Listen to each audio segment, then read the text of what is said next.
Garrett Vandan will step off the turn. There is a flag on that play.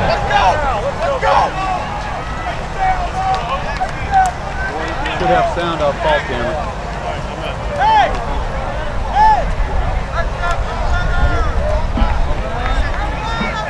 Holding against Strake Jesuit.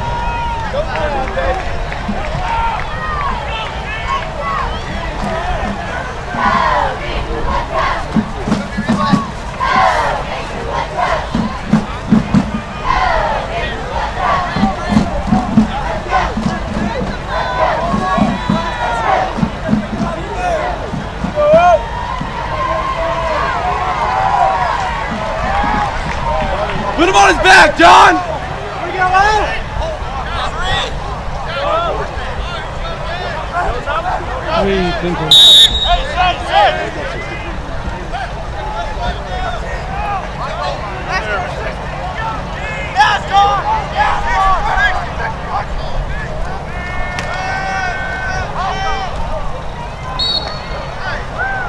Come on, Wilbur!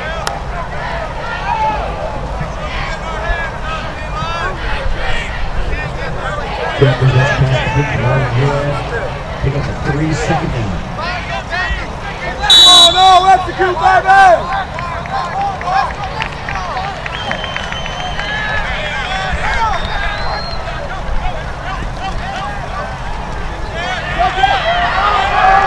Scramble!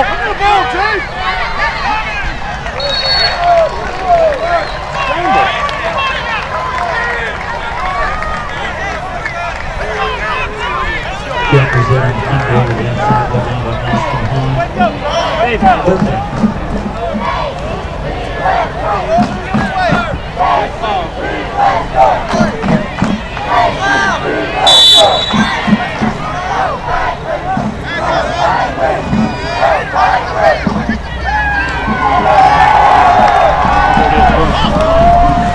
What are you doing? Hey! Throw the curl! Up out, go right, Chris. Go right. Randall Smith is Jackson.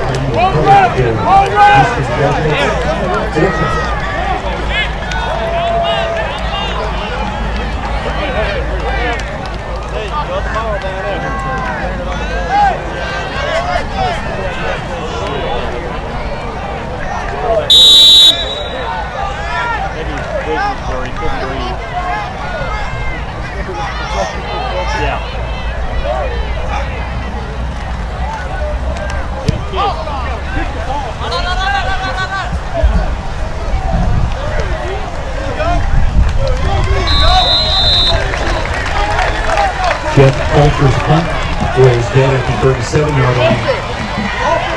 Strake Jesuit first down.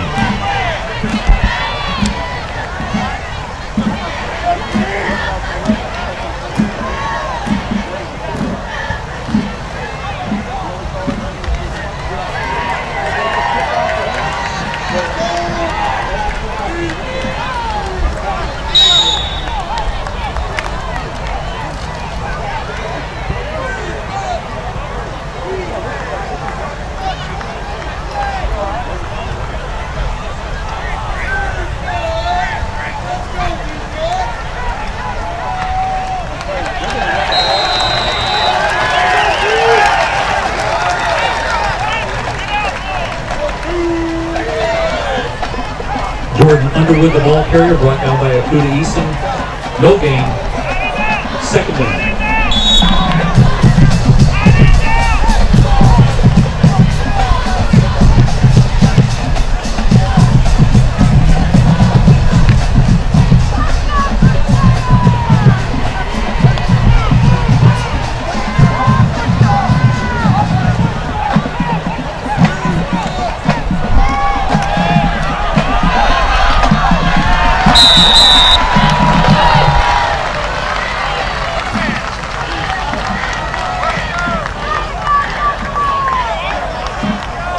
Tyler Sherrill on the keep over the left side.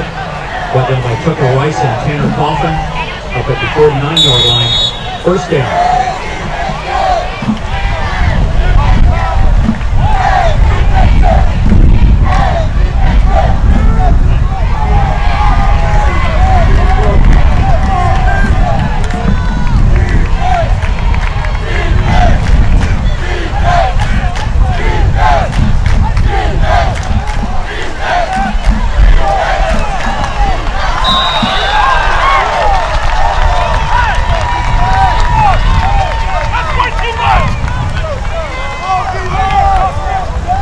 Underwood again, the ball carrier, brought down by Christian Osterdick.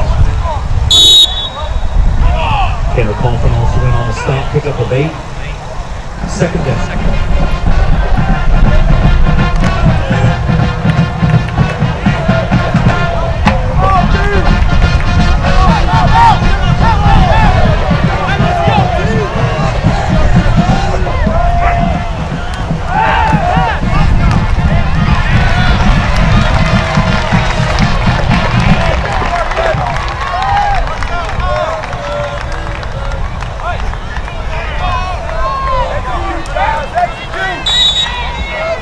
Good Underwood with the reception down to the 38-yard line. First down.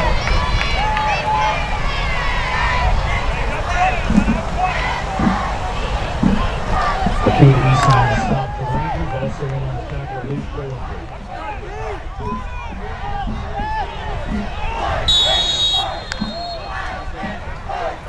Timeout, Houston Jesuit.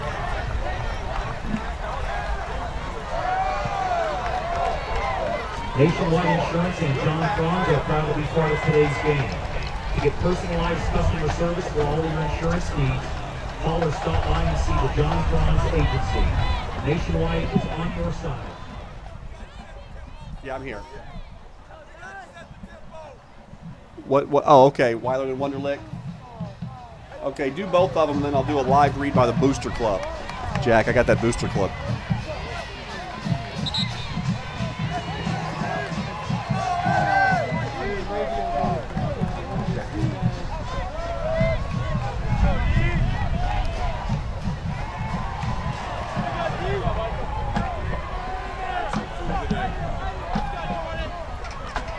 Welcome back. Tom Walsh, Jack Fitzsimmons, Chris Martinez. B.J. Ante's on the sidelines tonight.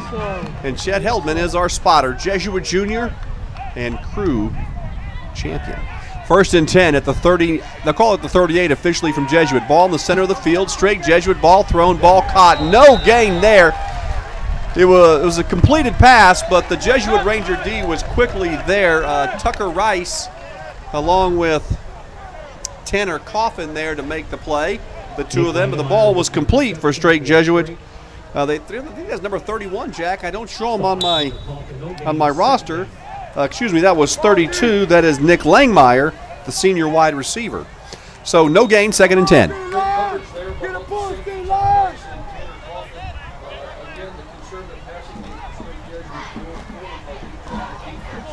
So there's no score. We're in the first quarter. Second and 10. Strake at the Ranger 38-yard line. Handoff. Underwood. He'll squirt through for about 4 yards. I thought when he first got it, Jack, there was nowhere to go. But they were able to take him down at the 35-yard line. He picked up 3. This week's game, Jesuit and Flower Mound were teams that run the spread, and Jesuit ran 62 plays in the first half last week. Coach Hickman talked about that. Now we've got a ball control team in Strake. There's 7.5 minutes left in the first quarter. I think we did about 40 plays by that time last week. Absolutely. This is the 7th play of the drive for Strake Jesuit at the Ranger 35. Ball on the left hash. Third down. Big third down early in the game. Back to pass. Shiro. Ball throw incomplete. He was trying to hit Underwood out of the backfield, but not able to connect. Coverage on the play from Michael Stevens of Dallas Jesuit, and it's a big 4th and 7 upcoming. And Jack, I think they're in 4-down territory. From this far, and so I think we are 4-down territory. Hey, Tom, this is fun.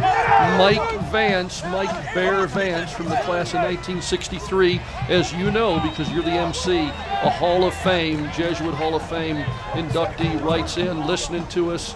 I just saw his son, Mike Jr., and his daughter-in-law, Maureen, just walk right up at the same time. That's fun. And Strake Jesuit decides to punt, and a good high kick.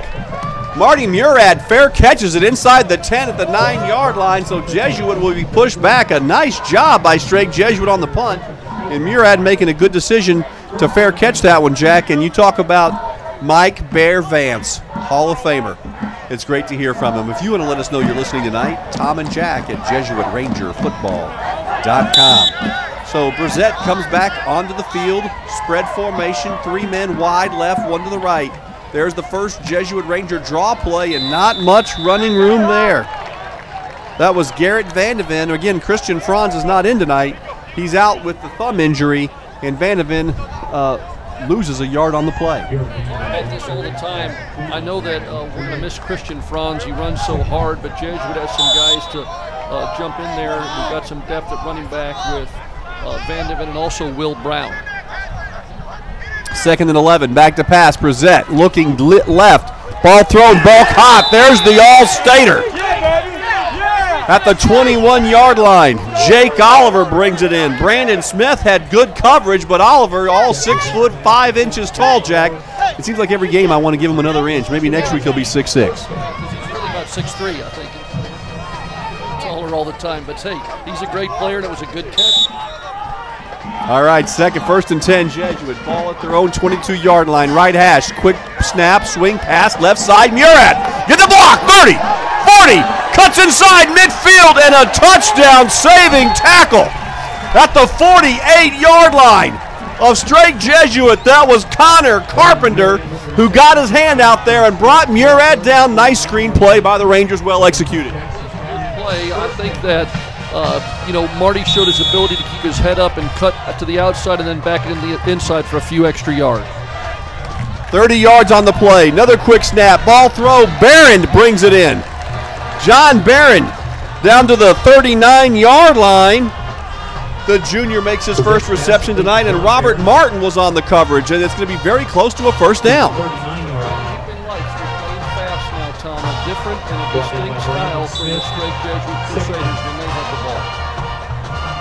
Back to pass. No, excuse me. Draw play. Vandan has a hole. 35, 30, inside the 30 to the 28-yard line, but Jack on the field at the 40-yard line. I see a yellow handkerchief, and I think that one may be coming back unless it was offsides, and it's not. It's holding against the Jesuit Rangers with a big run by Vandan, and the first down is wiped out. At the same time, now you see the Jesuit offense a little bit more like we're used to seeing it, getting up to that line quickly, having a quick play and try to get as many snaps as possible. The Rangers were pinned back quite a bit the first 2 times they got the ball, this being the second drive, and so it's nice to see the Rangers on the Strake Jesuit side of the field, or at least it was temporarily. I guess right now they are on the Strake Jesuit side of the field, but only the 49-yard line. So the Rangers lose 9 on the penalty. 2nd and 10 from the 49. 6 minutes to go, first quarter, no score. Oliver over the middle. He's got it. Has a hole. 40, 30, 28-yard line. He was tripped up, the junior Jake Oliver. That's that middle screen to the receiver. And Connor Carpenter, again, may have saved a touchdown for Strake Jesuit. That's a bread and butter play for Jesuit. They love to get Jake coming from the right side towards the middle of the field. You have that middle screen pass, and he takes off. Big yardage there for the Rangers. Jack Brissett, 2 men in the backfield with him. Handoff. Marty Murad breaking tackles inside the 25 down to the 23-yard line. Tackle was made by, I think that was Nick Pilich and Jackson Klein for Strake, but another gain of 7 yards for Jesuit. Offensive line, we always mention these guys. We'll do it here by name in a minute, but they're really working hard early in the game. 2nd down, back to pass. Brissett looking, end zone, has a man, he dives, incomplete. Single coverage on the outside. He tried to hit the very speedy Austin Locke. Andrew Garcia Ramel was on him, and it goes incomplete. I like the way they're throwing the ball in a place where only Jesuit could catch it. There was no chance for interception. It was just a little bit long. And a official's timeout. I think maybe someone dropped something on the field. They picked up something there right in the middle of where the line of scrimmage was going to be. So a good decision by the officials. If you're just joining us, I'm Tom Walsh with Jack Fitzsimmons. Chet Heldman, our spotter. B.J. Antes on the sideline. Chris Martinez, the most celebrated statistician in sports. And B.J. Antes on the sideline. I mentioned that. Al Taylor back in the studio. 5:15 to go. First quarter. There's no score. Third down. We'll call it a long 3 or a short 4. One man, Vandan, gets the draw play from the backfield. I was going to say he's behind Brissett, but a great tackle for a loss of 2. That was Sam Finney, the senior. And it's going to be a 4th and 8 now for Jesuit back at the 27-yard line. Vandan, the ball carrier, brought down by Sam Finney. Get that rhythm going again.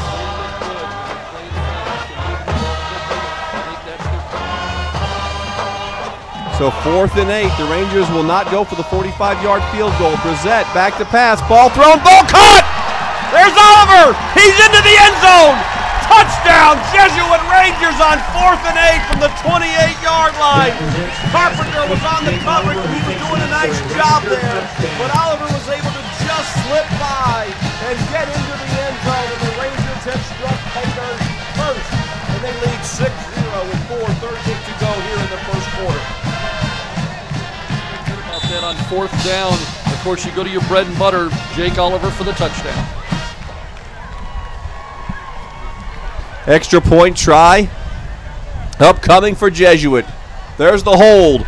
There's the kick. And is that Tucker Rice who was doing the kicking chores? It sure was Tucker Rice. I think his first extra point that I can remember calling, Jack.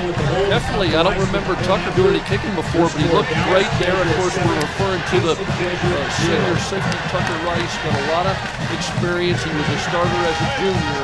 He continues to play well. He had a couple of big hits last week at critical times, and so he's done a good job. That was a 9-play, 92-yard drive. We talked about the Rangers being pinned back the first couple times they got the ball.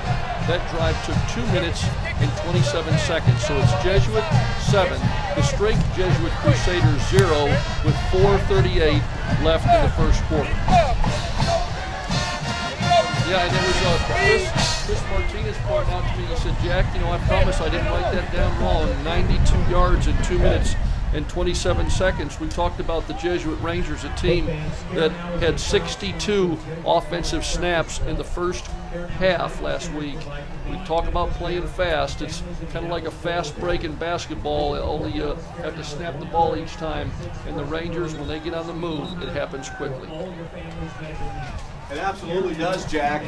4:38 to go, first quarter. Jesuit leads 7-0. What a great rivalry. 2 storied programs in the state of Texas. They absolutely dominated the TCIL from 1948 to 1999 when it was in existence. There's 23 games been played between these 2 schools.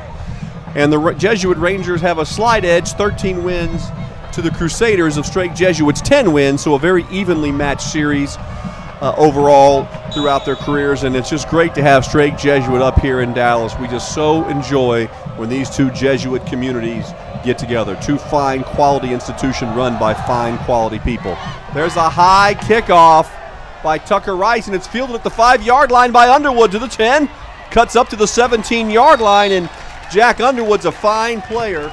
Thought for a minute he might see if that one went out of bounds. He obviously decided that he was going to go ahead and field it, and he's so dangerous, he's a threat to take it back to the house every time he touches the ball. Yeah, he's an aggressive kid, and so he really wants to try to make something happen in every play. He doesn't want to sit back and just let the action come to him. He wants to make action, and so the Rangers will need to keep an eye on a good player like that all game long, and of course we're referring to number 10, Jordan Underwood. So Taylor Shiro, the quarterback, comes to the line of scrimmage. 2 touchdowns last week for Shiro against St. Thomas. 1st and 10, Strake this time at their own 17. Strake Jesuit, that is. Back to pass, quick throw, ball caught, first down. Nicely executed by Strake Jesuit as Foster Carmichael, the senior wide receiver, brings it in. Porter Huntley was on the coverage for Jesuit, and Michael Stevens was there as well for the tackle. It was good coverage. I mean, he was right there, but a well-thrown ball by Shiloh put it right in there, and so the Crusaders start off nicely with a first down. Underwood comes out of the game for a moment. Let's see if that means this is going to be a pass. Three wide receivers to the left side for Strake Jesuit. One man wide right. Tyler Shiro, under center. 1st and 10 at his own 30 after the 13-yard pickup. Looks like he's changing the play. Right hash, 7-0 Jesuit, 4:04 to go, first quarter. Back to pass, looking deep, right side, incomplete. And oh my, Jack, I thought that the Jesuit Rangers got away with maybe some holding on that coverage. The referee looking right at it, but it looked like Jesuit had some jersey. Well, the back judge was looking right at it. He also looked like, I thought he was reaching for the flag, but I guess he just kind of acted like he was hiking up his pants a little bit there because he pulled his hand away and no flag. I think the Rangers got lucky there. If you're listening, let us know. Tom and Jack at JesuitRangerFootball.com. That's how you can let us know you're listening. We're going to go down to B.J. Antes in just a moment. After this play, get his take on what's transpired so far. 2nd and 10. Strake Jesuit at their own 30-yard line. They just got a big 13-yard pickup. Back to pass, ball thrown. Ball is knocked down.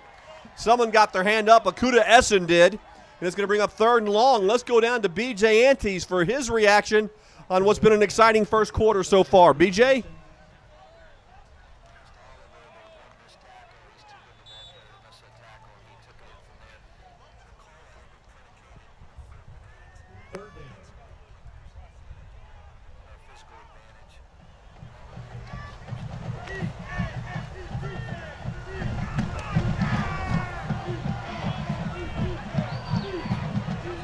All right, thank you, B.J. 3rd and 10.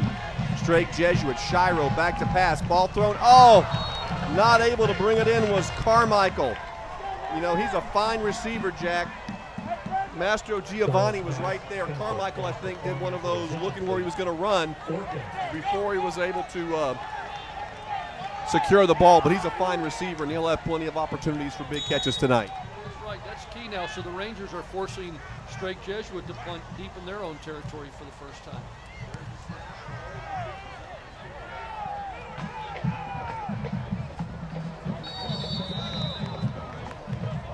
Down at the 37-yard line, I believe. Let's see. Yes, officially the 37. So Dallas Jesuit will take over at their own 37 on the left. 33 yards on the kick, no return. And, you know, Strake Jesuit has one of those punters, Jack, that just, you know, kind of the way we're used to seeing it. He just, you know, stands behind the line of scrimmage, gets the snap, and kicks it. Whereas some of the things like Jesuit here in Dallas is doing this year is they're doing that kind of running to the right in punting. So two different styles, both very effective. 1st and 10, back to pass. Brissett looking deep, nowhere to go, under duress. Did his knee go down? Yes, it did. He tried to spin away from the sack, but he is going down for a loss of about 4 yards, maybe 5. We'll see where they mark him down.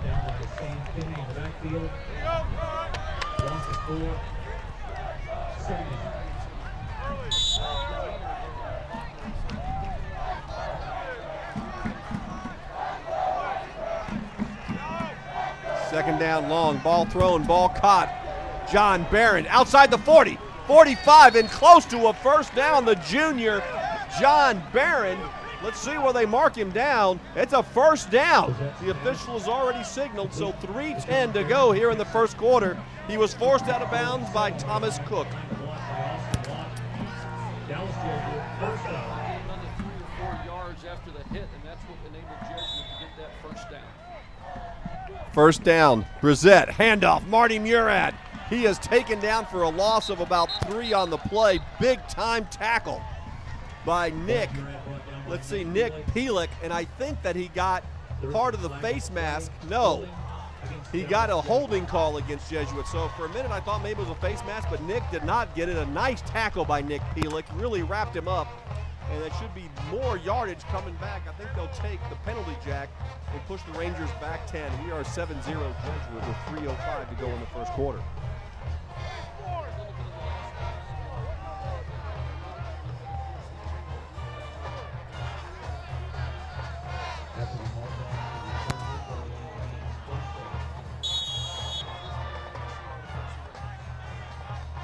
First down, 20 from the Ranger 37. Brissett back to pass. Quick throw. Marty Murad kind of high-stepping through a couple of tackles, but the ball comes loose. Was he down, or is it Strake Jesuit ball? The ball came loose.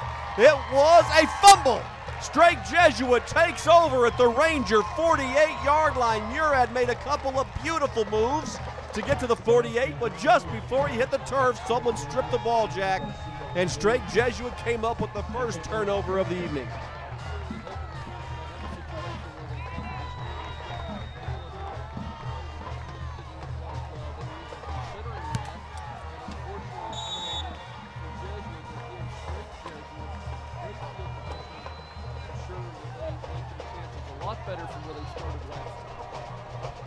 So after the turnover, Tyler Shiro,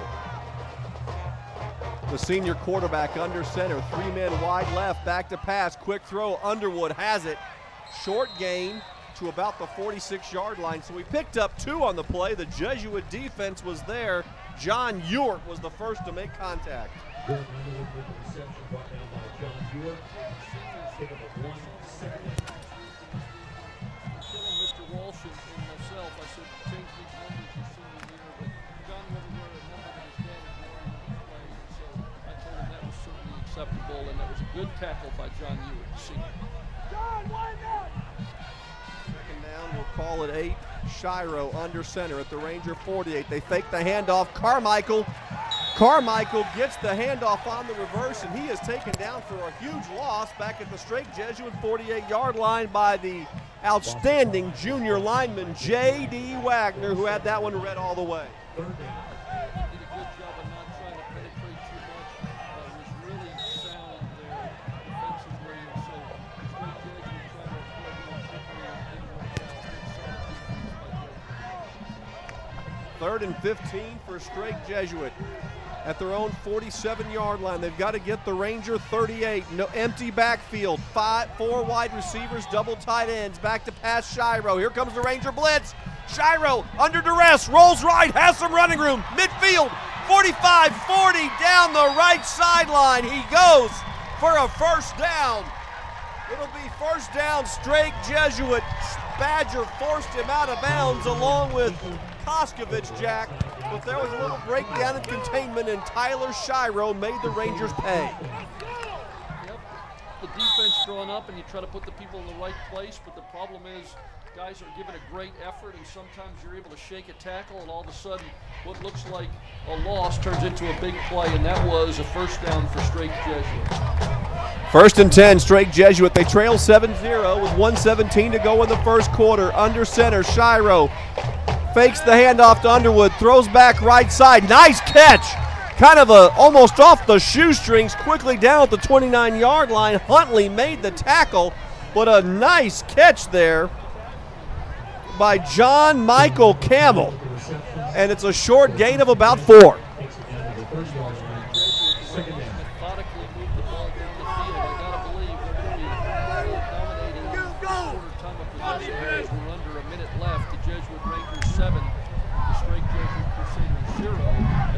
First quarter. Maybe time for a couple more plays. Under 40 seconds now. Under center, Shiro. 2nd and 6 from the Ranger 31. Looked like the fullback may have moved just a split second. Boy, that was close. The officials threw the flag. It was a bang-bang call. Could have gone either way, but that will cost the Strake Jesuit Crusaders 5 yards. If you're just listening tonight for the first time, let us know you're there. If you're a regular long-time listener, as so many of you are, Tom and Jack at JesuitRangerFootball.com. There's another Heldman emailing us tonight. Pete Heldman, father of our spotter, Chet Heldman, listening in tonight and enjoying the broadcast. I enjoyed getting the email from him, Jack. Well, I actually was the one that got the email, so I'm going to tell you what he said. Say hello to Tom, Jack, Chris, and Chet. I think Chet's pretty appreciative of that guy. Absolutely. 2nd down, we'll call it 11. Back to pass. Shiro, ball thrown. Ball intercepted. Tucker Rice inside the 20. Up the left sideline to the 29-yard line. Tucker Rice stepped inside the route and picked it off. And we're now tied at 1-1 when it comes to turnovers. And that one was a timely one for the Jesuit Rangers, as John Michael Camel made the tackle. That'll do it for the first quarter. It's in the books. Don't go away.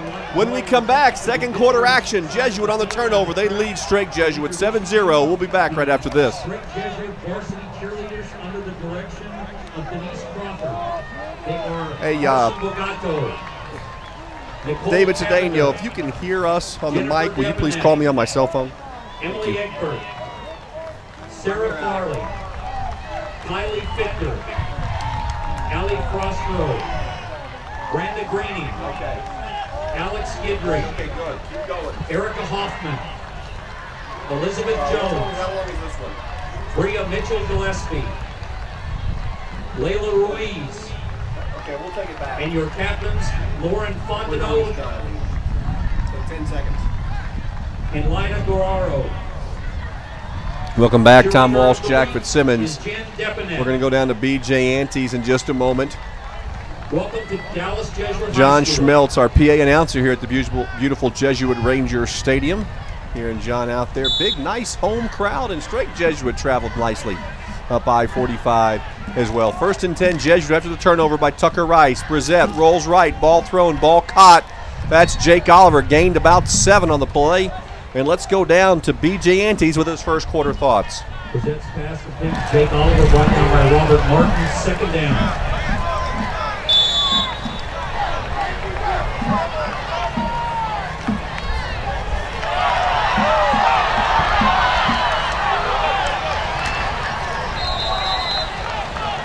Absolutely are, and while you were talking, BJ, a quick snap by Jesuit, much quicker than I expected, and Vandan was forced back all the way back to his 31-yard line. Almost lost a few yards more. Jackson Klein forced him out of bounds, but a nice swarming defense there by Strake Jesuit. So 11:31 to go here in the second quarter, and Jesuit leads 7-0 over the Crusaders. The Rangers of Jesuit do. But it's now a 3rd and 9 after 7 yards were picked up on 1st down. Brissette back to pass, quick drop, ball thrown, ball caught. Oliver breaks tackles to midfield. It's a foot race to the 30, to the 20, to the 10. Jake Oliver takes it in from the 31-yard line. That middle screen, 69 yards, and it's 13-0 Jesuit. 11:17 to go here in the second quarter, and he just turned on the Jets, Jack, and he was gone when he broke those first couple tackles.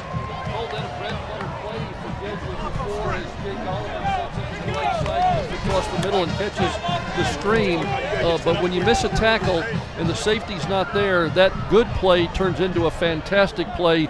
Jake Oliver all the way to the house, touchdown. Arden comes on to do the kicking chores for Jesuit. 13-0, Jake Oliver broke it loose. Give credit to Carpenter, he never stopped chasing him. He actually caught him at the end, but Oliver was just able to get into the end zone. The extra point is good.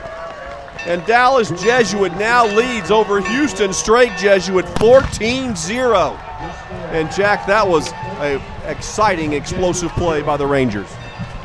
And good timing here as Jake Oliver catches his second touchdown pass of the game. A guy that used to know how to be able to throw it around a little bit. His big brother, Jackson Oliver, listening in Oklahoma, he says, Boomer Sooner and go Rangers. He said he'd also like to thank Coach Fitzsimmons for all the great things he did for me while I was at Jesuit. I made that last part up, by the way. The Boomer Sooner and go Rangers, he did say. He didn't say the other part, but I thought, what the heck? This is radio. I can say what I want. He's a great guy, and I know he won't be too mad at me. So the Olivers communicating there. Your little brother's doing a great job, Jackson. And Jackson was an outstanding quarterback in his days here at Jesuit. That drive was 3 plays, 71 yards, 43 seconds come off the clock. The last 8 or 9 seconds was on the big run, 69 yards after the catch, the middle screen to Jake Oliver. 6 foot 5 inches, I still say he is, Jack. They may list him at 6'3", 6'4 in the program. He looks every bit as 6'5 to me. And I'm sure that his brother Jackson would agree. So it's 11:17 to go, first quarter. It's a fun one here in Dallas, Texas, September the 2nd, 2011. Strake Jesuit Crusaders and your Jesuit Rangers locking horns here at the beautiful new Jesuit Ranger Stadium.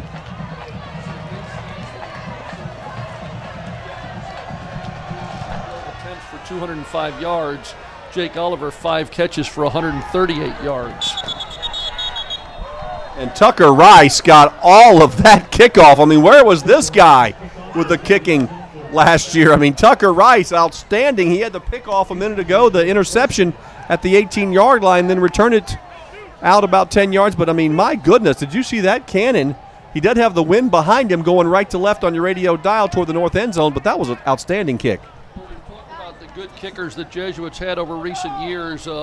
Last couple years, we've had a young man that's going to be back in Dallas tomorrow playing out at Cowboy Stadium. Of course, we're talking about James Hairston as his Bayou Bengals take on Oregon, but that was a lot of leg there by Tucker Rice.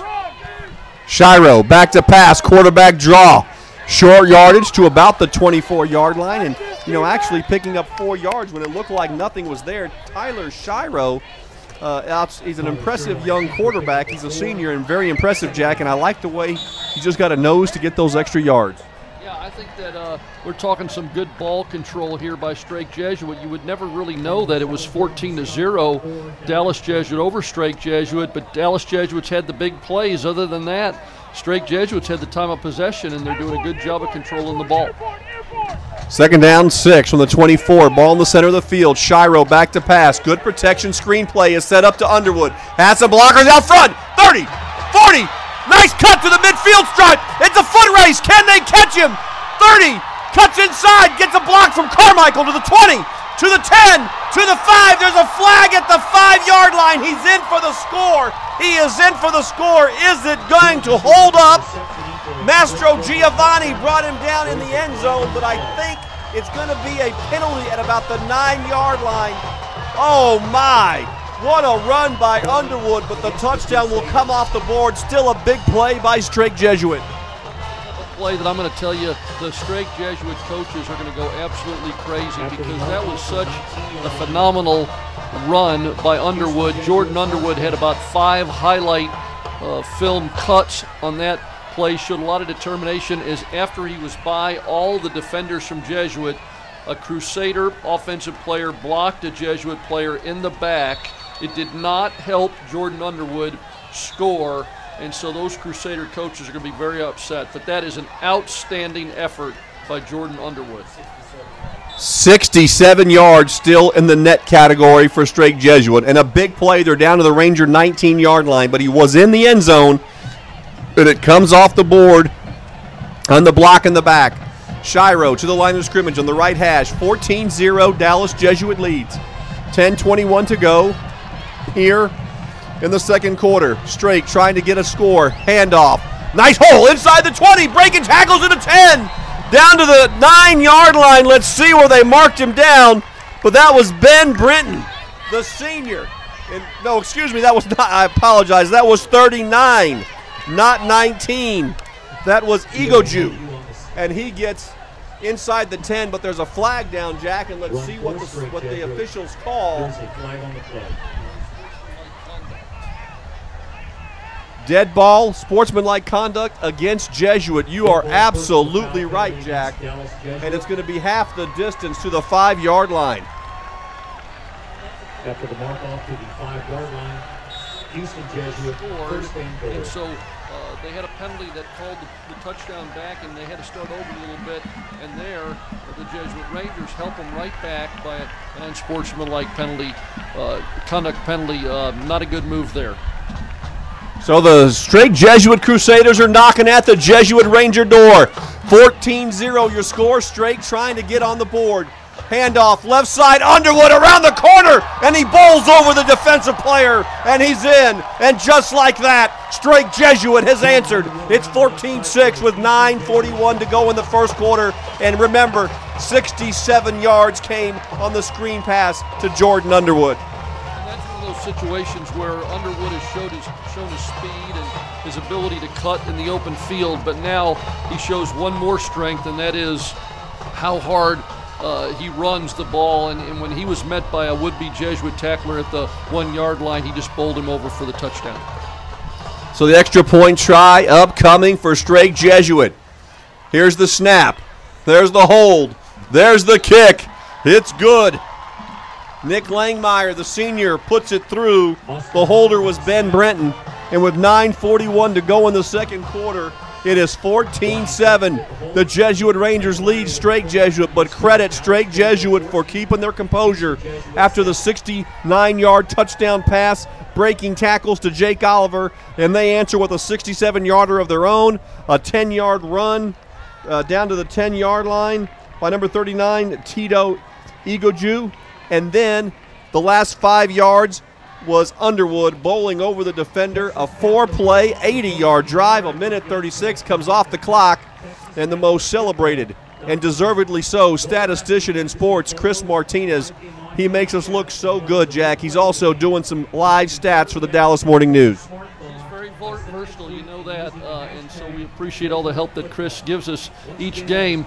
You know, it seems like the Jesuit Rangers, you know, with a pretty nice 14-0 lead there early in the second quarter, didn't give credit to the fact that Strake Jesuit had played very well and had controlled the ball for a lot of the first half. But after that big run by Jordan Underwood, now it's 14-7, a good contest as we expected. It'll be exciting to watch the rest of the way.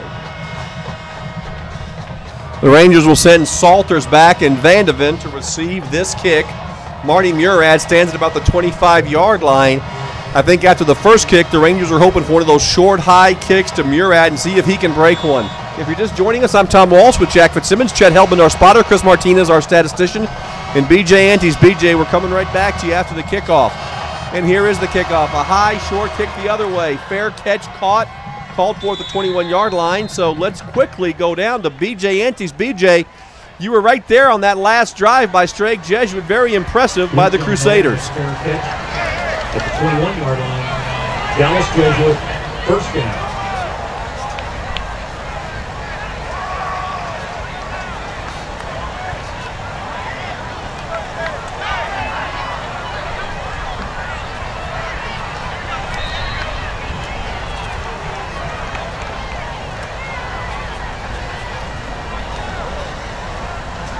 Timeout, Crusaders.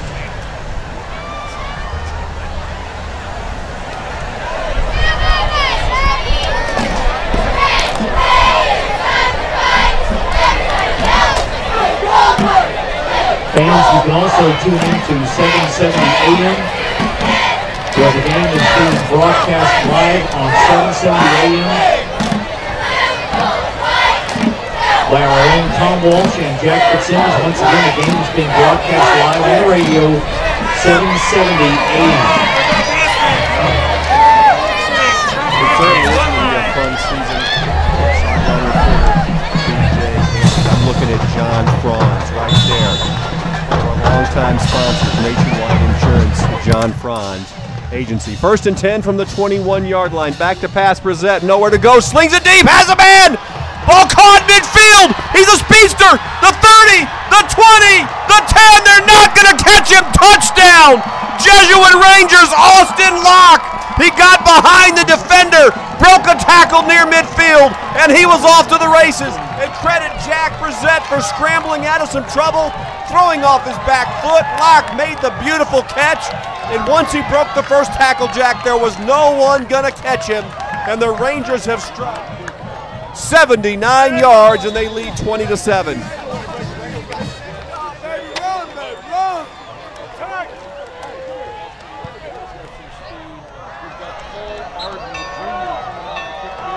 It's good, and so the Rangers are ahead 20-7. Out in front, those are going to you know you're out in front, so you worry about catching the ball first before you start to run. But Austin did a good job there.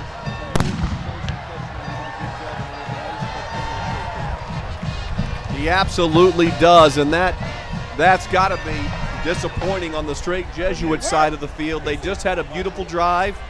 They had cut the lead to 7 at 14-7.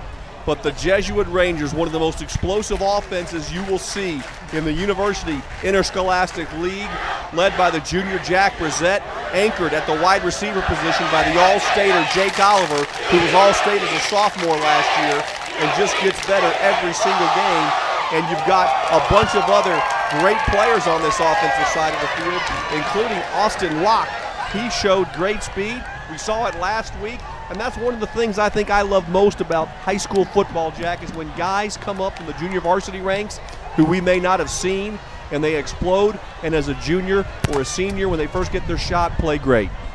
Well, you know, Austin Houston's a guy who's come on. He's really done a good job the last couple of years. You know, last year we didn't really call his name, and so this year he's had 2 good games in a row, and we expect good things from him for the rest of his senior year.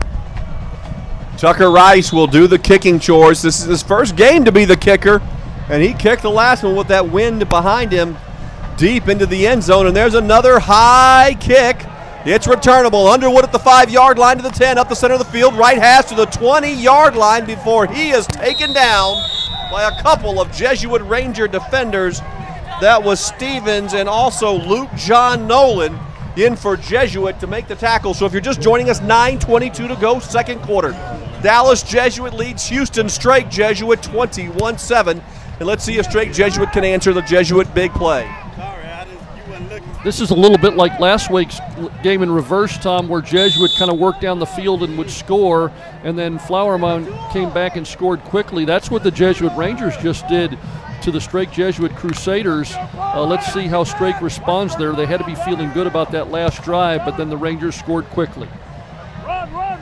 First and 10, Shiro under center at the 23-yard line. On the right hash, back to pass, looking deep, ball thrown, looking for Carmichael. Not able to make the reception. Great coverage down there by Porter Huntley, running stride for stride with Carmichael, and it goes incomplete. Well, Porter has had 2 good games in a row so far. He's an athletic corner who's a strong kid and can run, and so it's good to see that. The Rangers have traditionally had some tough corners. Of course, Robert Williams, the former Dallas Cowboy, but more importantly to us, the longtime Jesuit secondary coach does a great job with those cornerbacks, and Porter Huntley's another one of them. Second and 10 at the 23-yard line. Ball on the right hash. Tyler Shiro under center. 2 men to the left side, 1 man behind him. Handoff, breaking tackles to the 25-yard line. Short gain of about 1.5 yards, but not much running room there. Ran into a Jesuit Ranger, Rick Wall. On the run was Tito Ikaju. Good run defense by Jesuit again. Now, the Strake Jesuit has shown the ability to control the ball and get yardage in chunks. They haven't really shown too much big playability, of course, with the huge exception of the Jordan Underwood catch and run a few moments ago. Let's see what happens here on 3rd down.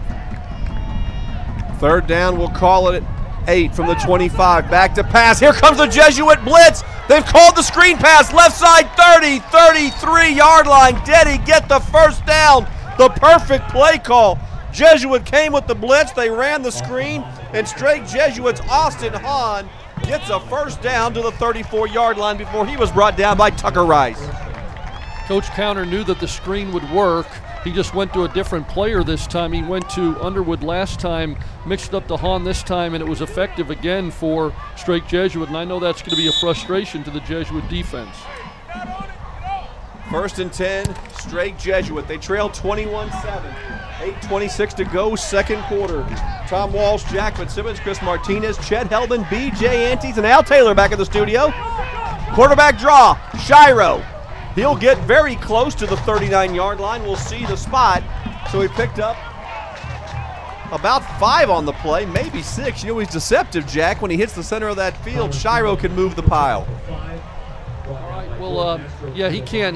We know that they've got some strong players, and this is the style that they play. So you know that they're going to be able to run the football. You have to be effective in this offense. Officially 2nd and 5 from the 38-yard line. Ball on the left hash. 2 wide receivers to the right side. 2 men in the backfield behind Shiro. Jesuit, 4-man front. Handoff Underwood. He is taken down for a loss at the line of scrimmage. Lost a couple, really, back to the 36-yard line. So that'll bring up a 3rd and long, and Akuta Essen and Jordan Mastro Giovanni on the tackle. Tom, hearing from 2 more of our listeners, 2 friends of yours, we got separate emails from Sheila Buss and Pat Cliff, who both talked about the great play-by-play guy. So I'm not really sure why I passed that along. Well, Sheila Buss, a longtime friend of ours, Jack, and yours, and of course Michael Buss, her son, now at the University of George Washington up in the nation's capital. 6th play of the drive, and also Michael Buss, of course, a Jesuit graduate from a couple years ago. Third down, we'll call it 7 from the 36-yard line. And the play is blown dead, and was there a timeout taken? Yes, Strake Jesuit takes the timeout. That is their third and final timeout. So let's reset where we are. 6:55 to go, second quarter. Jesuit leads 21-7 over Strake Jesuit. Strake Jesuit has the ball at their own 37-yard line, and we have had big plays galore tonight, Jack. We had the 80 yards. Let's see, how long was the one to Locke? 79 yards to Austin Locke, 69 to Jake Oliver, and we had 67 yards on the play to Blair Underwood. So those have been, Blair Underwood's was not a scoring play because of the penalty late, but Jack, what about some other stats you got over there? Okay, we've got for Jesuit, Jack Brissett, 11 for 13. Jesuit rushing, and Jack's thrown for 284 yards. Marty Murad, 1 rush for 6 yards. Receiving, Tom, we're going to go ahead and kick it back to you. Got the old computer refresh mode there right in the middle of the stats, so we'll come back to you in a minute, Jack. Third down, and we'll call it 7 from the 36. Shiro, 2 wide receivers split each way, back to pass, looking left, lets it go. Ball is caught at the first down stick. Looks like he's a little bit short. He hit Kyle Campbell with a diving catch. Tucker Rice was on the coverage for the Rangers. And an interesting call to be 4th and 1 from their own 43-yard line, and it's a full yard to go, down by 2 touchdowns. Do you think Strake Jesuit goes for it here? I don't know what they're going to do. I think they should kick. I know they have a powerful team. Now the way they said it, it looks less than a yard, but I'd hate to turn the ball over on downs to the Jesuit Rangers, who at least have the ability to score in 1 or 2 plays from here. That doesn't mean that they will, but Strake's going. Let's see if they try to draw the Rangers off sides with some kind of a hard count. 4th and 1. Shiro at the line of scrimmage. He takes the snap, and he'll get the first down. Tyler Shiro moves the pile up to the 45-yard line. So a gutsy play call by the outstanding coach, Ron Counter of Strake Jesuit, down 14. He decides to roll the dice, and it pays dividends there. It sure did. He knows his team, and that was a good call. My apologies to the Strake Jesuit fans. The play was coming so quickly, and I wanted to get the microphone back to Tom. I referred to you as Strake. I know the people in Houston prefer Strake Jesuit or Jesuit, and so we'll try not to do that again. 1st and 10 from the 45-yard line. Strake Jesuit on their own 45. It looks like the right guard flinched, the right tackle. Just a little bit of a flinch, and the officials saw it. So with 5:37 to go here in the first quarter, Strake Jesuit, will be backed up 5 yards. Jack, is there anywhere you'd rather be on a September night than calling football right here in this beautiful stadium? Well, this is in the top 7, I'll tell you that. There's not 100 other places. I could probably think of 5 or 6. No, this is it. Not only is it nice to be here in a good game against Strake Jesuit, but to be in this beautiful new stadium, it's a lot of fun. Oh. And you know what, my friends, he has been doing that to me for 14 years. He's so much fun to do games with. Shiro back to pass. Under pressure, he is hit. Akuta Essen takes him down. Akuta was the last one there. J.D. Wagner was the first one, I think. And a third Jesuit Ranger to make the play was Koskovich. And a loss all the way back to the 37-yard line, which actually was only a loss of 3. Well, that's a coverage sack there because the Strake Jesuit offensive line gave them plenty of time to pass the football as Tyler Shiro was around trying to scramble and look for someone. There just nobody was open, and so good job by the Jesuit defensive secondary. Strake Jesuit's 9th play of the drive. The penalty makes it 2nd and 18 at their own 37. Shiro back to pass. Ball thrown, ball caught up at the 46-yard line. Nicely done by the Strake Jesuit receiver, Thomas Koch. He kind of laid down there in the zone. He spells it K-O-C-H. I hope I'm saying that right. Porter Huntley was on the coverage. Cook, We do. We have Steve Cook right here. Spells it the same way. I went with Coke. I rolled the dice, and it came up snake eyes for me, Jack, because I got it wrong. But we'll say Cook, just the way our athletic director says it here. And a nice job by Cook to make the catch. So that'll make a more manageable 3rd down effort. 3rd and 8 from the 47-yard line. Shiro, pump fake, throws deep, has a man out there, incomplete, double coverage. And excellent coverage by the Jesuit Rangers as the ball goes incomplete. Tanner Coffin was one of the defenders out there along with Badger. And the man he was trying to hit on kind of a double move was Nick Langmeyer. Well, I think that the Rangers are going to be the Strake Jesuit Crusaders are going to be frustrated a bit by the Rangers because Strake Jesuits had the ball a long time and they've done lots of good things. And so I think that they feel like they should have more to show for it with their outstanding efforts so far. But it's still 21-7, the Rangers over the Crusaders with 3:43 left in the first half. Tom, Strake Jesuit's going to call a timeout.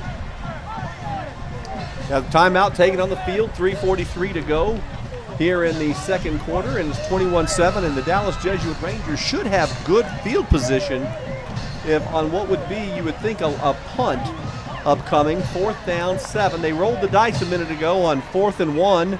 Coach Ron Counter did, and he came up with a nice first down. Tyler Shiro, the senior, on the quarterback keeper. He picked up 3 or 4 on the play. And let's see what the Crusaders do. Shiro, Underwood stay in the game, but no, it does look like the punter is also coming on to do the kicking chores, and that is Robert Martin, the junior, who's also listed as a quarterback for Strake Jesuit. The Rangers are wearing the all-blue jerseys tonight with the gold numbers, the gold helmet, and the blue pants. One of my favorite looks, and there's a booming kick. Very high. It's going to take a Jesuit Ranger bounce, though. It landed at the 22-yard line and took a 5 or 6 yard bounce back the Strake Jesuit way. It's down to the 28-yard line, and the Jesuit Rangers will have a good field position there.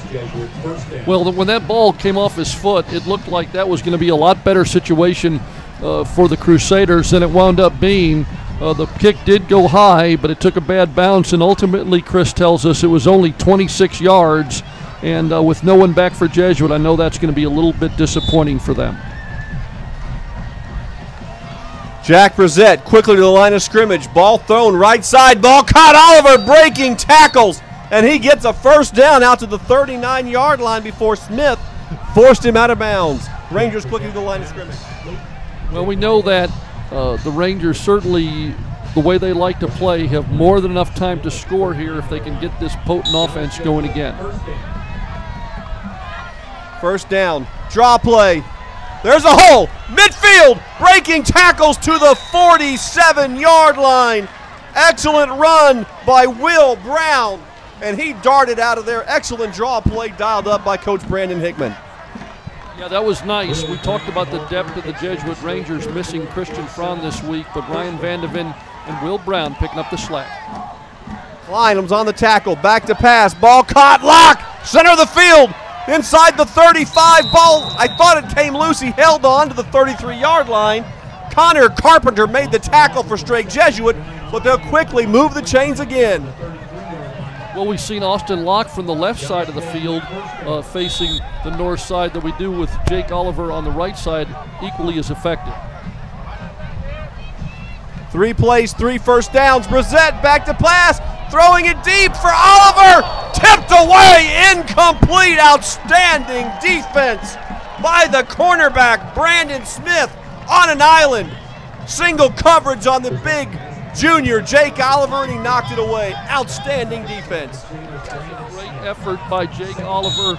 Jack Brissett knows if he throws that ball up for his big wide receiver, there's a great chance he's going to come down with it. That time just barely missed. Second and 10 from the 34-yard line of Strake Jesuit. Brissett sends 3 men to the right side. 1 man wide left, that's Oliver. Brown's behind him, quick throw, left side, ball caught. Oliver, he is going to be close to a first down. I think he's got it. Inside the 22-yard line, Connor Carpenter made the tackle, but the Rangers offense so exciting, and they're on the move. We're going to go ahead and take a quick break for our station legal ID.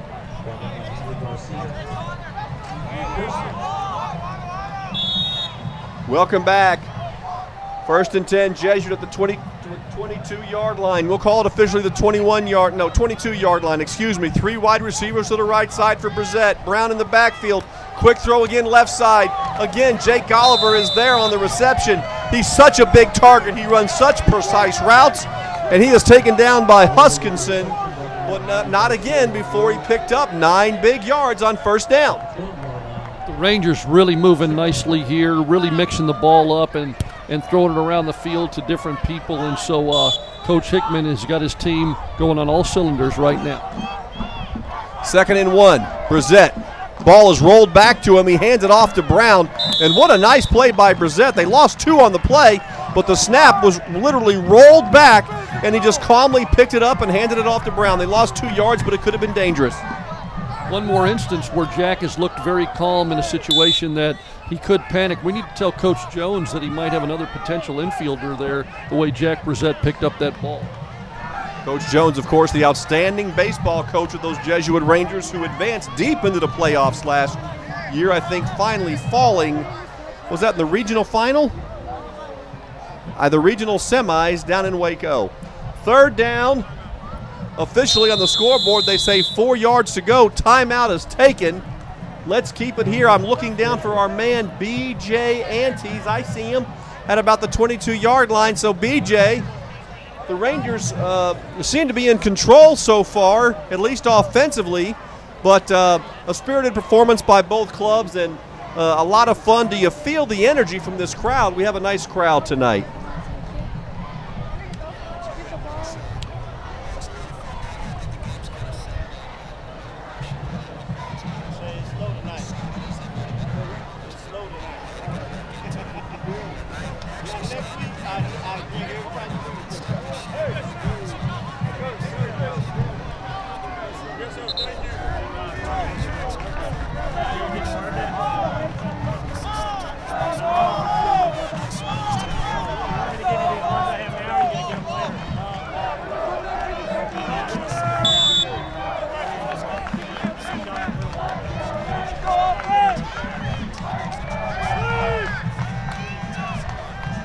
All right, let's see the Rangers now on 3rd down and short, back to pass. Brissett throws, tries to hit Murad in the end zone, and it goes incomplete. Jackson Klein was on some good coverage. So now an interesting decision, Jack. 4th and 4. The ball rests at the 15-yard line. It would be a 32-yard field goal, and it looks like Tucker Rice will come in to do the kicks. Interesting, Coach Hickman kind of went for it earlier there on 4th and 8 early on when the Jesuit Rangers scored their first touchdown on a 27-yard pass from Jack Brissett to Jake Oliver. Here they go with the kick up 14, and Tucker Rice is ready to go. 32 yards from the left hash. The kick is up, and it's good. Tucker Rice kicks it through the uprights, and the Rangers' lead is extended to 17. 24-7 with 1:20 to go here in the first half. And Jack, we heard from Corey Marr, and I think he's going to be an outstanding sideline reporter for us, but I think he also may be a little bit of a stand-up comedian, and I'm looking forward to hearing from him. It will be fun. Just Corey needs to remember that we control everything up here, so one push of the button and no one will ever hear from him the rest of the game. So we just as long as we know who's in control. You know what? That was a good kick by Tucker Rice. We've been impressed by him tonight as he has come on to do some kicking duties. You know, sometimes, Tom, we say, man, that guy kicked a 40-yard field goal. It could have gone 50. It could have gone 55. I think that was a 32-yard field goal that I think assuredly could have gone 32 and a half if it had to. Just got over the goalpost, but you know what? He only needed 32, and I thought perhaps a little bit of I could have seen this wrong, but it looked like it was something was off in the timing on the whole snap, hold, and kick, and so I was pretty impressed that Tucker was able to kick it through. That was a 9-play, 57-yard drive, taking 2:15 off the clock, culminating in the 32-yard Tucker Rice field goal. The Rangers lead 24-7. 1:20 to go, second quarter. Tom Walsh, Jack Fitzsimmons, B.J. Antes, Corey Marr, Chet Hellman, Chris Martinez, a cast of thousands from Jesuit Ranger Stadium, and Tucker Rice's kick taken 2 yards deep by Underwood, and he will take a knee. And so with 1:20 to go in the first half, the Houston Strake Jesuit Crusaders will start at their own 20-yard line. And Jack, we got a special guest coming up on the Mark Wishmeyer, Eddie Caldwell halftime show. And of course, Tom's referring to the new principal at Jesuit College Prep, Tom Garrison, A name that's not new to our community. In fact, he's a longtime member of our faculty and administration, but new to the job of principal. Everyone's very excited about it, and so we're looking forward to hearing from him at the half. Continuing the tradition we've had for so many years. Game 1, the president of Jesuit College Prep. Game 2, the principal. Our halftime guest, Tom Garrison, continuing with our tradition, and we'll look forward to hearing from him on the Mark Wishmeyer, Eddie Caldwell halftime show. Back to pass. Shiro, ball thrown and incomplete. He was trying to hit Ben Brenton, the senior wide receiver, out of the backfield, but Porter Huntley on good coverage. You know, Porter Huntley, Jack, is a guy whose name has been called quite a bit the last 2 weeks, doing a nice job in the secondary. Yeah, we had talked about that earlier, about what a good job he's done. I think that we've got athletic, strong corners, and he's a junior, so we're going to get to see him for a while, which is a good thing. I'm not sure there's a harder position in football to play than cornerback, but, you know, I guess people could debate that, but I know, Jack, I certainly didn't have the skills for a cornerback position. If you saw me, you'd know why. Back to second down, quick handoff to the line of scrimmage, breaking tackles. Ikaju out to the 26-yard line before he is brought down. The clock will stop with 1:09. For some reason, the clock is stopped, Jack. Did they call a timeout? They're going to. Yep, someone took a timeout. So a short gain on the play of the tackle, the outstanding junior, J.D. Wagner. I got to say it, Jack, from Prince of Peace Parish, where I go to Mass every Sunday. Not a problem, and so I'd like you to go ahead and recite where all the guys go to church and not just show the prejudice to your parish. Let's start with, you want to go by numerical or alphabetical? I'm just kidding, Tom. You should be very proud of the guys from your parish, and J.D. Wagner, of course, is a good player. Chris Martinez tells us that that's obviously the Jesuit Rangers who called the timeout. The Jesuit Crusaders, the Strake Jesuit Crusaders, had run out of timeouts first tonight, so don't often see all 6 used in the first half, but we have tonight. You know, what's going to be interesting as the game goes on is to see if Strake Jesuit has got that offensive firepower to come back in a game like this. They look very comfortable and in control when they have the ball. It can go, you know, 3, 4, 5, 6 yards at a time. They're a ball control offense, but they're down 17 now. And so I know that they think it's best for them to take care of the ball so that the Jesuit offense is off the field, but they're going to need to score some points, and we'll see how that plays out after the halftime adjustments.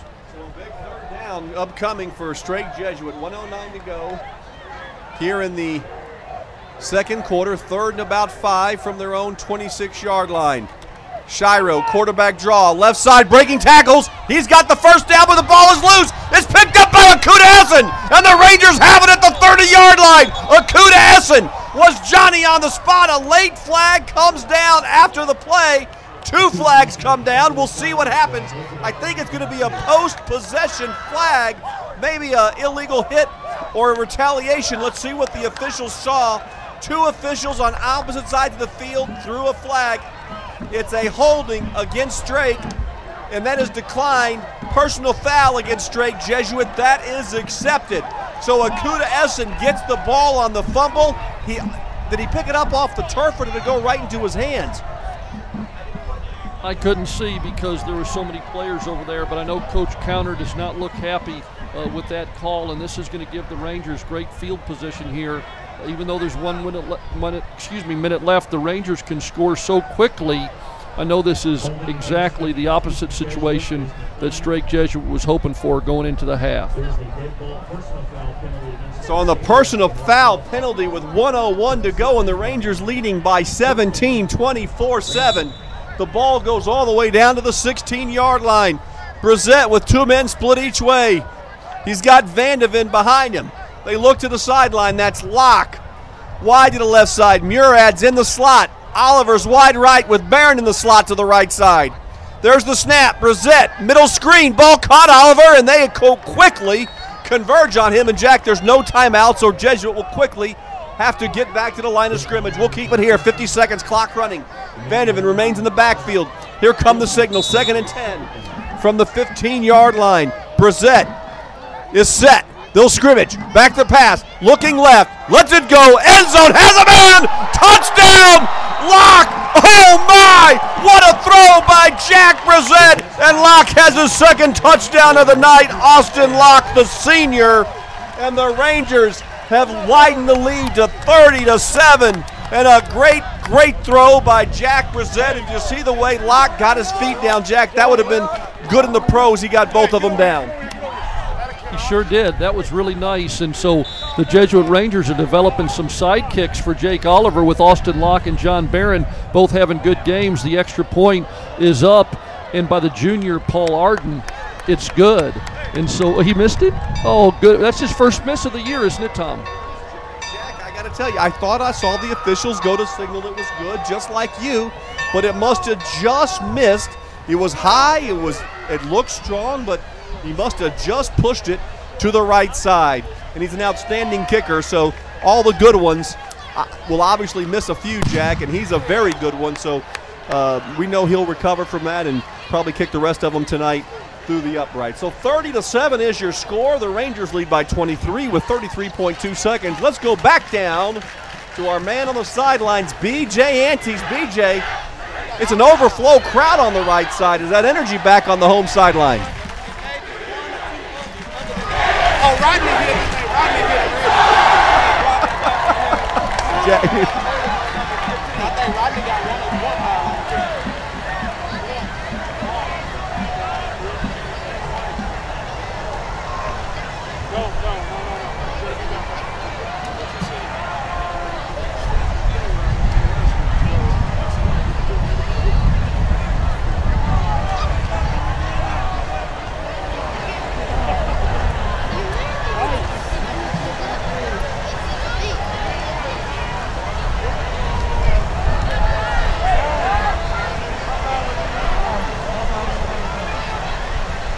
Absolutely, BJ. Well, thank you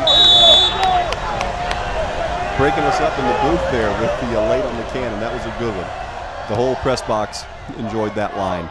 There's another high kick. Comes down to Carmichael at the 2-yard line. Straight up the center of the field to the 10, to the 15, the 20, left side of the 25, the 30. Breaking tackles. Finally, Tucker Rice brings him down at the 30-yard line, but a nice hard run by Carmichael.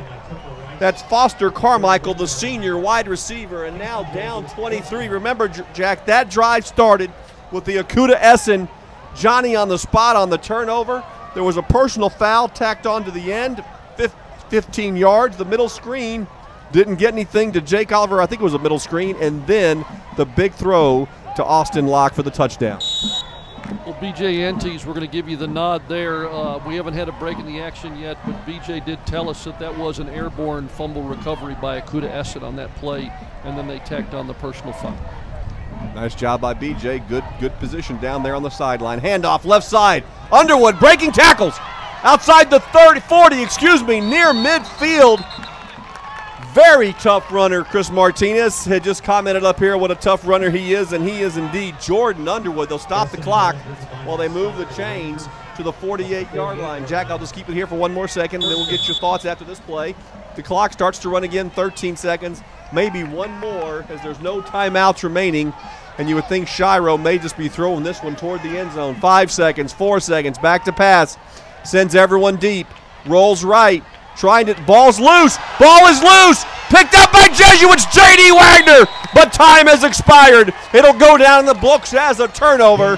J.D. Wagner came up with it, but not able to advance it, and the score at the half, Jesuit 30, Strake Jesuit 7.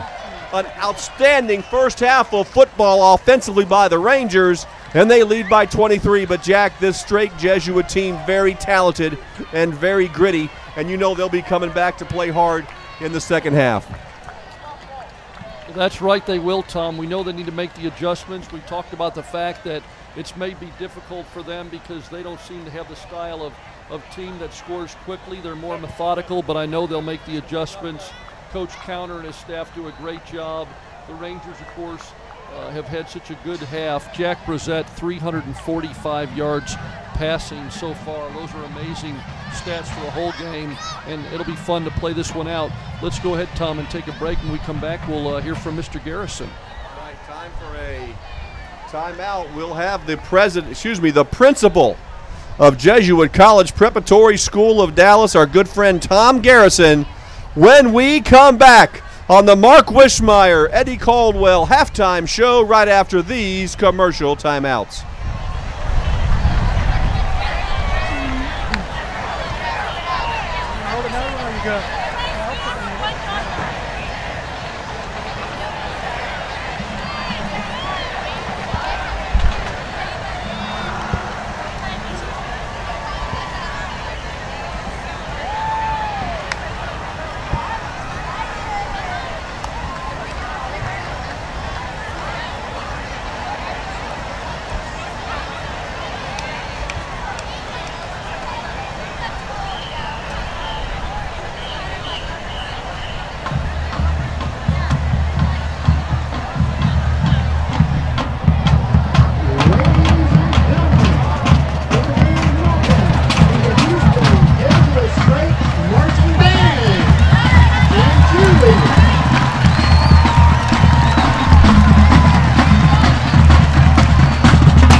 I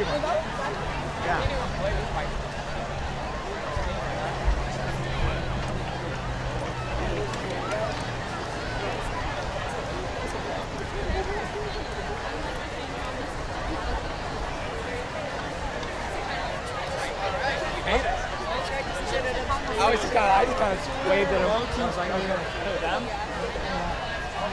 When he was the person who said next to us, I called him.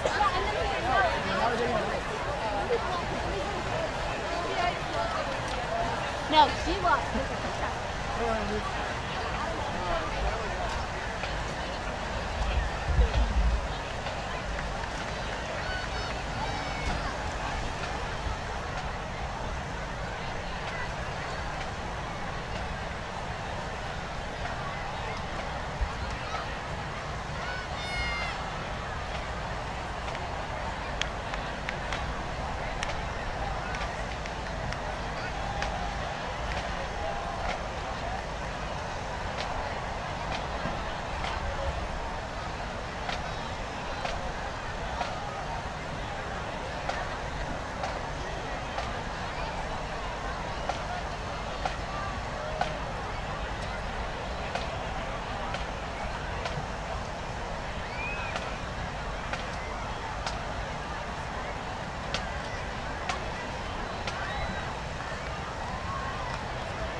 Ladies and gentlemen, for your halftime entertainment, please welcome your Jesuit Excellent Ranger Band and the Rangerette Drill Team.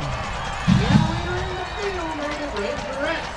The Rangerettes will be performing to Shout It Out Loud.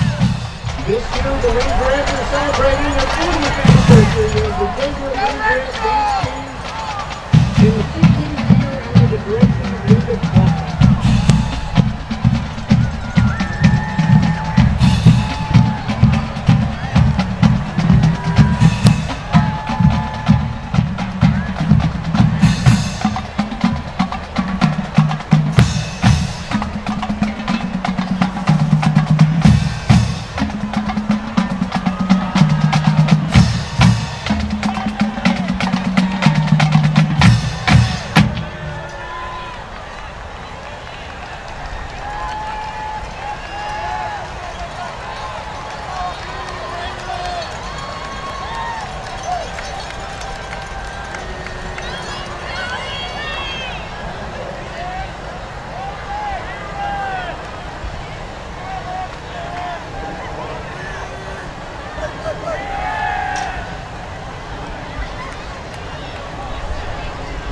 Rangerette officers are sophomore lieutenants Melanie Wright and Kay Westcott, junior lieutenant Taylor Markey, senior lieutenants Christina Moreno, Lindsay Johnson, and Leah Carroll, and captains Emma Epps and Caroline Cole.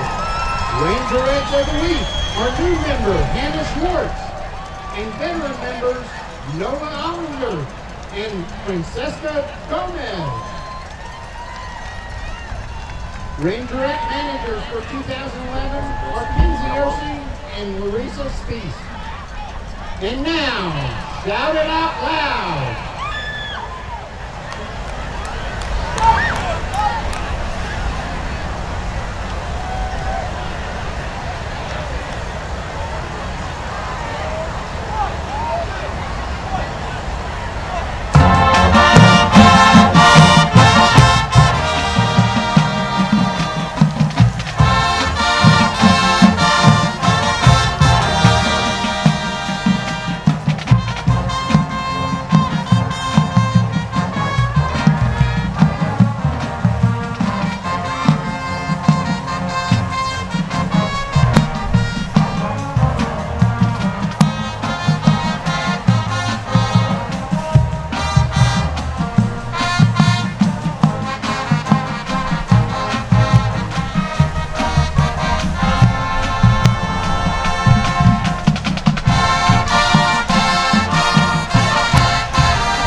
The Rangerettes. The Rangerettes are under the direction of Linda Coughlin and Assistant Director Katie Gwynn.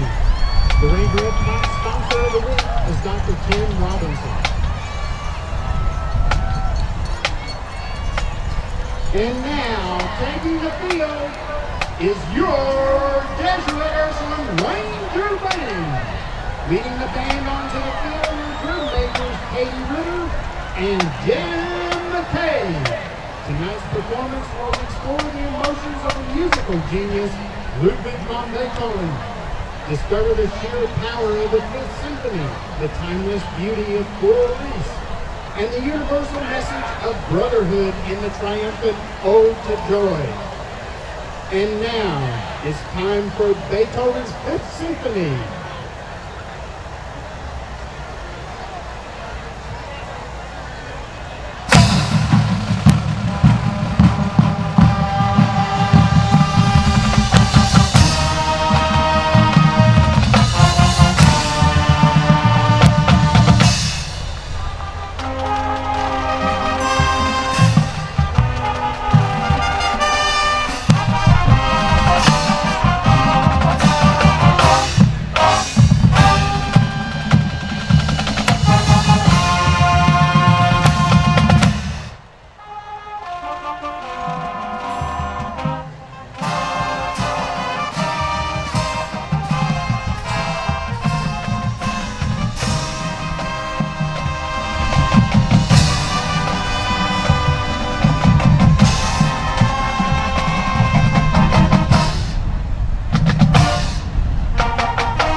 Now, positions begin as the band presents the Jesuit fight song.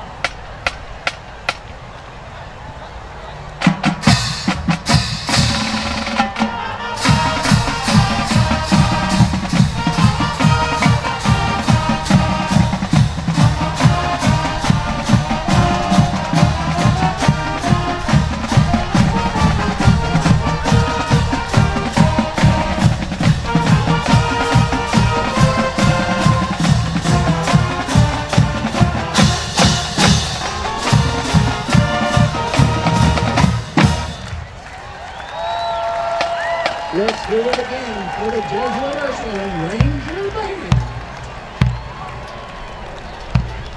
The Jesuit Ranger Band is under the direction of Donovan Putnam and Zane Crown over at Jesuit. James Chambers of Ursuline Academy and percussion technician Jonathan Bailey. The band's field officers are brass captain Alex Brisky, woodwind captain Justin Danko, color guard captain Rebecca Young, color guard lieutenants Sidney Mallon and Shannon Turner, drumline captain James Tabiji, drumline lieutenants Ben Warren and Ben Cordell. The two lieutenants are Isabel Freimer, Kevin Chan, Jennifer Kane, Trey Curran, and Jared Charlson. The Jesuit Ursuline Ranger Band would like to thank Dickies Western Wear for their support. Thank you for watching, and go Rangers!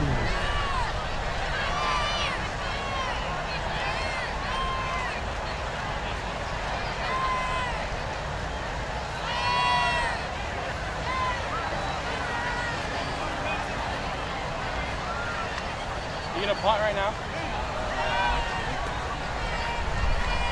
Sure, you.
Nobody squawked when I moved.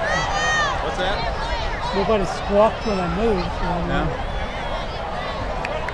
Uncone.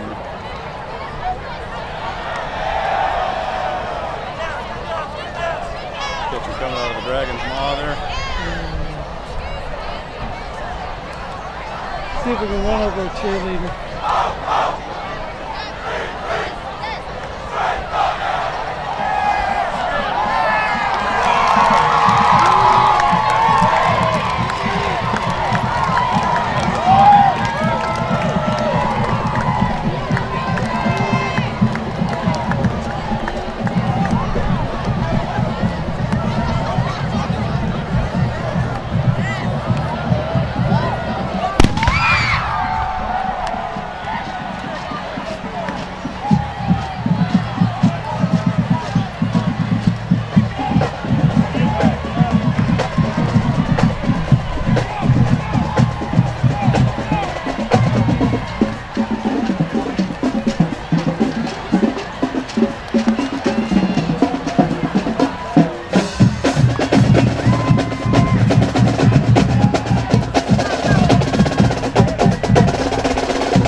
Ladies and gentlemen, at this time, we would like to welcome Jesuit High School recording artist from Dallas Jesuit alum, Dion Pride.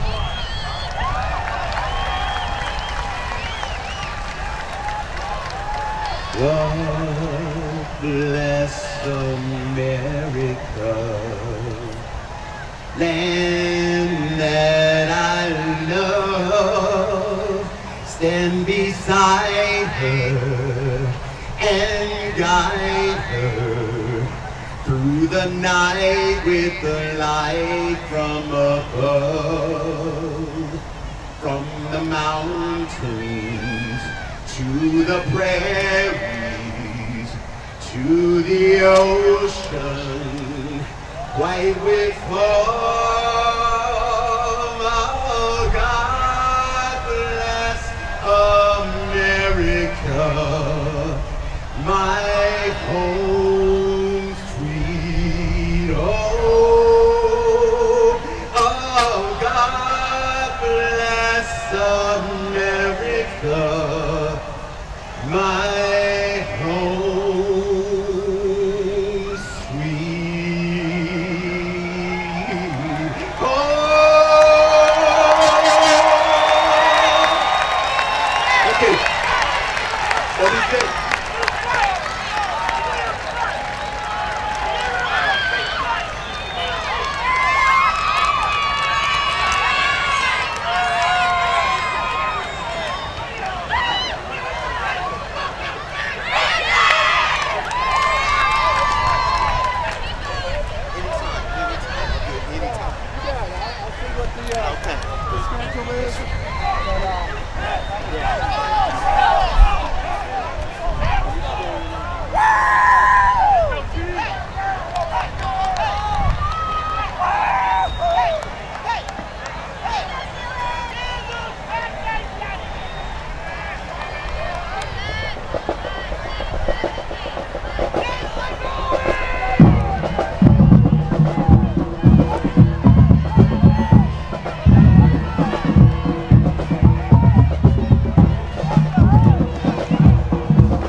Rice taken by Underwood at the 5. Nice move at the 10, the 15. Still on his feet out to the 20, the 26-yard line, almost the 27, before he was brought down by Joseph Martin on the tackle. Also was Cunningham for Jesuit. Well, you know, we'll see real quickly here, Tom, whether or not Strake Jesuit is going to change their game plan. As we've talked about throughout the broadcast, they just really feel comfortable and look excellent controlling the ball, but they're going to need to get some offense going to get back in this game. You're right, Jack. They are a ball control offense, and with this big 23-point lead by Dallas Jesuit, the Crusaders of Houston Strake Jesuit will need to start moving quickly. Back to pass. Shiro, ball thrown, ball caught. Underwood makes a nice move with the 30. 34-30, 5-yard line before he is thrown to the ground. On the tackle was Michael Stevens, but it's going to be a pickup of 8 yards. Nice pickup on first down. Well, it's a little bit unfair because certainly we know the Jesuit Rangers so much better, but we're trying to pass on the accolades and good things we see from our opponent, Strake Jesuit, tonight, because since they're our brothers. But I'm impressed by Jordan Underwood. I know he's one guy we certainly know does an outstanding job. Second down, 2 from the left hash. Jesuit leads 37. The Crusaders back to pass. Shiro's hit! The ball is loose! The ball is loose! Let's see who came up with it. The Jesuit Rangers think they have it, and they do! Let's see who comes up from it with the pile. Out of the pile, excuse me. Michael Stevens came up with the ball. He was absolutely leveled, was Shiro. From the blind side, he never had a shot to get rid of that ball. Quick hit. Ball's loose, and the Rangers have got another turnover at the Strake Jesuit 30. Great job by the Jesuit Rangers, who step up quickly to the line of scrimmage. Nightmare for Strake Jesuit. I know Coach Counter doesn't need penalties or turnovers if he wants to get back in this game. Jack Brissett, spread formation, 2 wide receivers split each way. Vandavan's behind him. They look to the sideline for the play. We're just underway. Very early, 24 seconds into the third quarter, and the Rangers have got a turnover at the 30-yard line. Brissett back to pass, middle screen to Oliver, and it's picked off. No, it is going to be off the ground. It was trapped. Almost a spectacular interception by number 27, Brandon Smith, the outstanding cornerback for Strake Jesuit. Oh, that was a shoestring attempt there. It was almost picked up. A lucky break for Jesuit. Second down 10 for the Rangers at the 30-yard line. Ball in the middle of the field. Back to pass. Looking deep. Brissett lets it go. Has a man. Oliver! Touchdown! Juggling catch! Jake Oliver brought it in. He split the defenders. What a throw by Jack Brissett. He juggled it for a moment, and then he brought it in for his 3rd touchdown reception of the night. And it's 36-7. Your Jesuit Rangers with 11:25 to go in the third quarter, courtesy of the turnover on the sack of the quarterback. The 3rd touchdown catch of the night, and a great throw again by Jack Brissett. You know, Jake Oliver is an outstanding receiver in many ways, but that was great focus and concentration there. There's the snap, the hold, the kick from Rice. It's up, it's good. Let's take a break. 11:25 to go, third quarter, 37-7 Jesuit. Don't go away. Back in a moment.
So dedicated, 3rd year with us in the radio broadcast booth.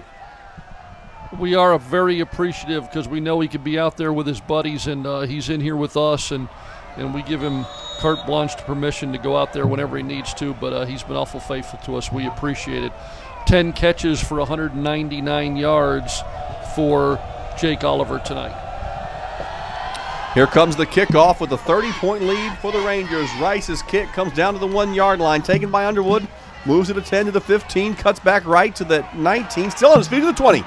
Nice return by Underwood to the 25, the 26-yard line. You know, Jack, I know you know this story, but Jake Oliver, the receiver, and Jack Brissett, the quarterback, have been throwing the ball and catching the ball from each other for a long time. Yeah, since 5th grade, if not before, and they are good friends, and they practice it together, and so, you know, when you're having an outstanding night, 10 catches for 199 yards, someone's got to be throwing it to you and someone's got to be blocking for the quarterback. So it's a team effort, no doubt, but these guys really can team up for a great tandem. And when you've got Austin Locke and John Barron and Marty Murad and on, it really makes an effective attack. 1st and 10 for Strake Jesuit at their own 26-yard line. Back to pass, Shiro under pressure. Akuda Essen almost gets there. He gets away from him, and the ball is thrown away. Was that Essen that was almost on the sack? I want to make sure I give credit to the right player. Yes, Akuda Essen doing a nice job, but nice job by Shiro to avoid the sack. Akuda moving outside a little bit, playing some defensive end. Oftentimes he plays tackle, so this time he's moved out, and so getting that good pass rush from both ends. 11:08 to go here in the third quarter. It's 37-7 Jesuit. Shiro under center. Ball's on the right hash. One back in the backfield. Two-man split to the left side. Back to pass. Quick drop. Ball thrown. Ball caught and dropped because of a big-time hit by the Jesuit DB, Porter Huntley, who's had a great game. It was a quick bang-bang throw, and Huntley was there to dislodge the ball from the would-be receiver. He's done a good job. We need to try to mention some more of these defensive players. Paulo Salazar is a defensive tackle tonight, as well as Chris Koskovich. We already mentioned Tanner Coffin and Porter Hundley. Tucker Rice is at one safety, and we've got Preston Martin at the other. We'll get you the linebackers in just a second. Jack, I love how you always call out all the players. I know we got to get that offensive line next series. Jesuits on offense. Back to pass. Shiro, pump fake, brings it back, under pressure, rolls right, throws, incomplete, out of bounds on 3rd and 10, and it's punting time for the Strake Jesuit Crusaders. And, you know, Jack, this Jesuit Ranger offense under the tutelage of Coach Brandon Hickman, who's had pretty awesome stats everywhere he's been as an offensive coordinator, is really sharp tonight, and we still have a lot of football left. No, we do. It's been a very sharp group that shows that they can gain yards and score points, and so that's the way they're trying to play. Here's another big, booming, high kick all the way back to the 34-yard line. To the right, to the 40. 43-yard line. Did the ball come loose? It came loose, I think, but no. Looks like it was not come loose. For a minute, I saw some bodies going for it. I think that was Tanner Coffin on the punt return, and a nice job on the coverage there by Brockelman of Strake Jesuit. So and a nice punt as well. So it's at the 44-yard line. Jesuit will take over. Strake Jesuit's on defense. The Rangers going left to right on your radio dial. Strake Jesuit is going south to north, which is right to left on your radio dial. Brian Buell is the quarterback for the Rangers. Back to pass, looking left, ball thrown, ball caught. I think that may have been Salters to the 47-yard line, a gain of about 3. Let's make sure that I got credit for that. I believe that was Ryan Salters is the man who had the 3-yard pickup, 2nd and 7. Yeah, it's good to see Brian Buell, and he had a good game last week. A couple of sustained drives that turned into points, and I'm glad. I know he's glad to be in the ball game. Buell goes out of the spread. 2 wide receivers split each way. Handoff, line of scrimmage. Nice move, midfield to the 46-yard line of Strake, just short of the first down. I think depends on the progress. Forward progress. Will Brown on the carry. Nick Peelick is the one that made the tackle, and it's going to be about a 1/4 yard short, 3rd and a foot at the 46 of Strake Jesuit. So Jesuit trying to move the ball on the ground a little bit and see if they can work a little clock. I know that's not necessarily been their style, but with a big lead like this, I'm sure they'd like to work a little bit of the clock down. I'm actually going to say he got just enough for a first down, did Brown. So first down, did Brown. Will Brown on the coverage. I rhymed and didn't even mean to do it. 1st and 10. Will Brown was on the carry, excuse me. 1st and 10 from the 46-yard line of Strake Jesuit. Ball's on the left hash. 2 wide receivers split each way. Another handoff. Will Brown hit at the line of scrimmage. He'll break the first tackle, but is quickly taken down. The first Strake Jesuit Crusader to make contact was Emmanuel Ellerby, and the man that made the tackle with a nice job was Ben Huskinson, the junior defensive lineman. Now we'll see if the Jesuit Rangers kind of suck in that Crusader defense. the Rangers running a few plays in a row. We hadn't seen that all game. Of course, as we mentioned, they're trying to run some clock down a little bit, but if they see too much of the Crusader defense coming inside, don't be surprised to see Brian Buell throw down the field, because he can do it. Absolutely. Jesuit very fortunate to have two outstanding quarterbacks in Brissett and Buell. Back to pass. Buell rolls right. Ball thrown. Ball caught. Barron brings it inside the 40 to the 38-yard line, the 37-yard line, before he was brought down by Gator Adams. And it's going to be just short of a first down. John Barron on the catch. Well, we're just seeing that the Rangers have a number of weapons here. John Barron is a big guy who's strong, and he's looking like a nice possession receiver, almost like a tight end who can run like a receiver. And so the Rangers really have all the weapons that you'd want. Absolutely. Very potent offense. Third down, swing pass, left side, Will Brown. Ball goes incomplete. That should have been an incomplete pass. I never thought he had cover. He never had possession of the ball. And they're going to say that it is a catch and a fumble. And I think that, wow, Jack, I never thought Will Brown had possession of it, but that was the call. And Strake Jesuit, congratulations to them, because they were, very quick to jump on the loose ball, and they did a good job playing through. There was no whistle, and give Strake Jesuit credit. They've got the turnover. Yeah, that one I thought came right through his body. It might have hit his leg or something and bounced up a little bit for a second, but I don't think that was close to a possession there, and so a good break for the Crusaders. I agree, Jack. So a good break, though. You got to give them credit. They jumped on the loose ball. Nick Langmeyer came up with it. Carmichael wide right for Strake Jesuit. Under center is Shiro. Hands it off to Ikaju. Back to the line of scrimmage, and that is it. And J.D. Wagner, one of the leaders of that defensive front, made the tackle at the line of scrimmage for no gain. Well, now, the Jesuit Rangers know that Strake Jesuit needs to score quickly, and so you've got guys like Akuda Essen and J.D. Wagner, Paulo Salazar, and Chris Koskovich, along with that linebacker core that can kind of pin their ears back and rush and really give the Crusaders a tough time. 2nd and 10 for Strake Jesuit. 37-7 your score. Jesuit Rangers comfortably out in front by 30, but Strake trying to get something going here in the third quarter. Shiro back to pass. Coverage, good coverage downfield, and he has to scramble back to the line of scrimmage, and that is it before Jordan Mastro Giovanni makes the tackle for the Jesuit Rangers. And Jack, a legendary name from the past, has texted us here in the booth. Chris Ackles from St. Louis, Missouri, up at the University of St. Louis, listening in at JesuitRangerFootball.com.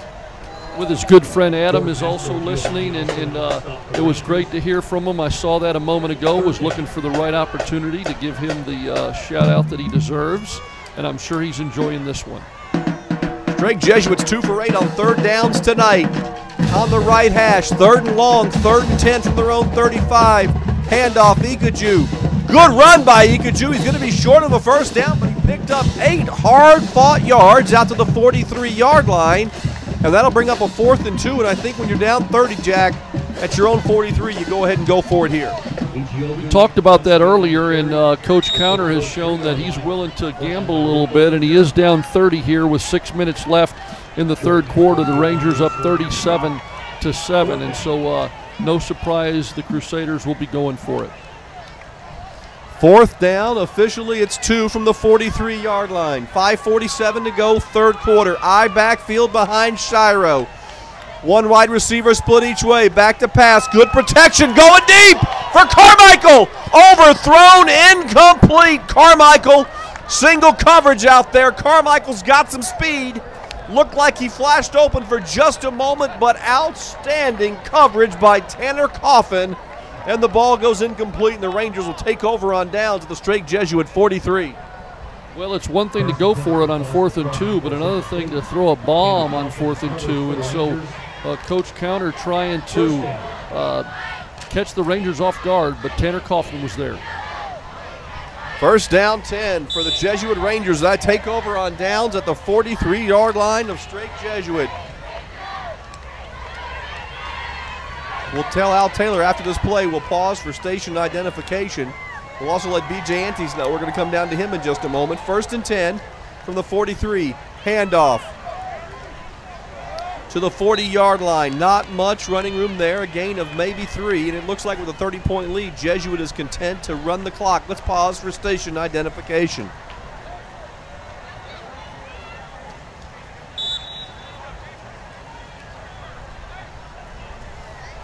Welcome back. Second down, 7 yards to go from the 40-yard lines. That was Garrett Vandan on the run. 2 wide receivers split to the right side, 2 men wide left. Brian Buell is your quarterback. Vandan's in the backfield. We're under 5 minutes to go in the third.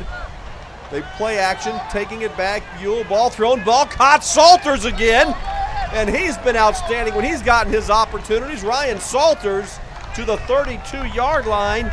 That is, Andrew Garcia Ramal, who was on the coverage, but it's going to be first down, Jesuit at the 32-yard line.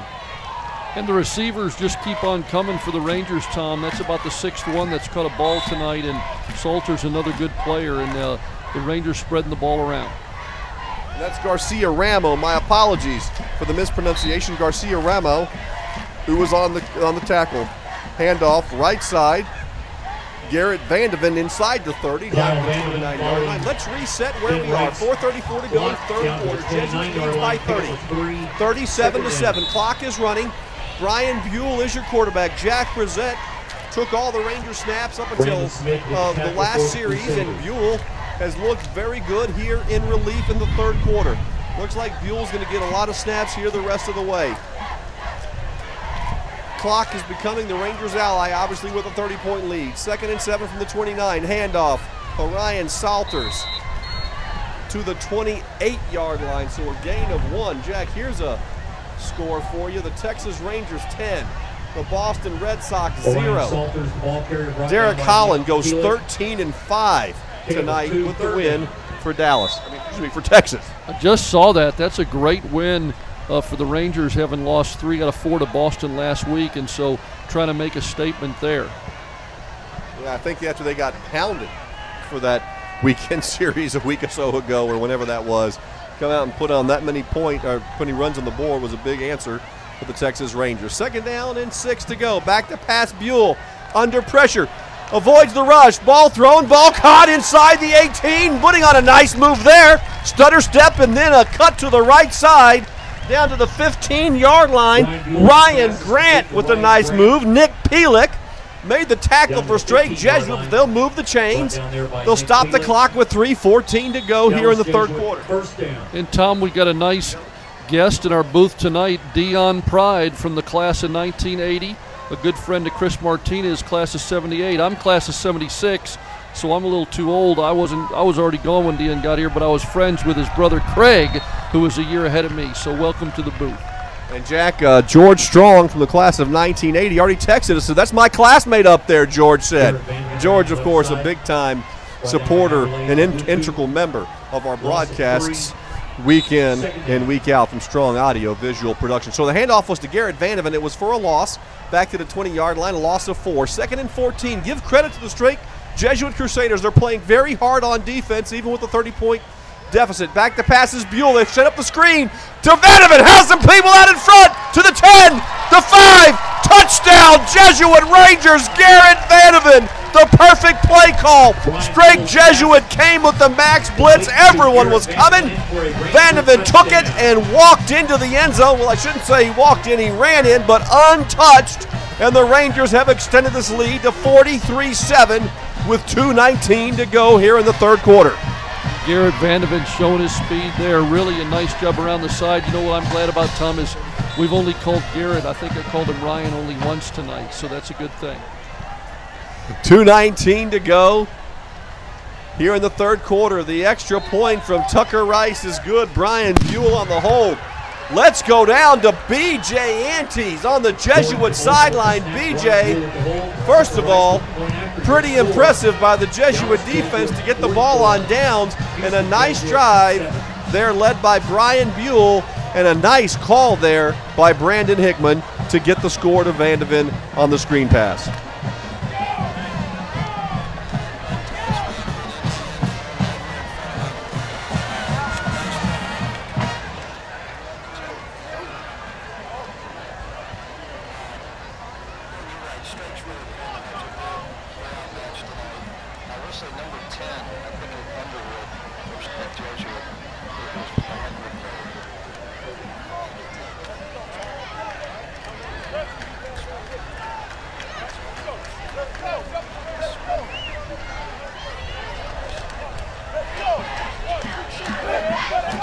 Nationwide Insurance and John Franz are proud to be part of tonight's game. To get personalized customer service for all your insurance needs, call or stop by and see the John Franz Agency. Nationwide is on your side.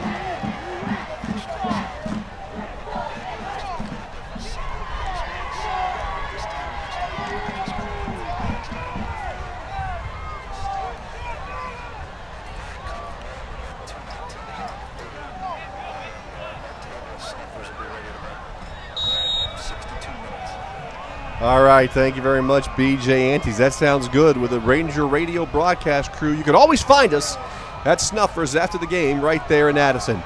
Here's the kickoff now by Tucker Rice. Another booming kick. Underwood takes it a yard deep, up the right side to the 10. Cuts back to the 15, good cut to the 20, and out to the 25-yard line, maybe the 26 when he rolls down over the Jesuit Ranger player. 2:12 to go here in the third quarter, and that was Cunningham that was on the tackle for Jesuit. 2:12 to go, 44-7. Your score, the Rangers lead. Well, the game well in control for the Rangers tonight, up 44-7 here with 2:12 left in the third quarter.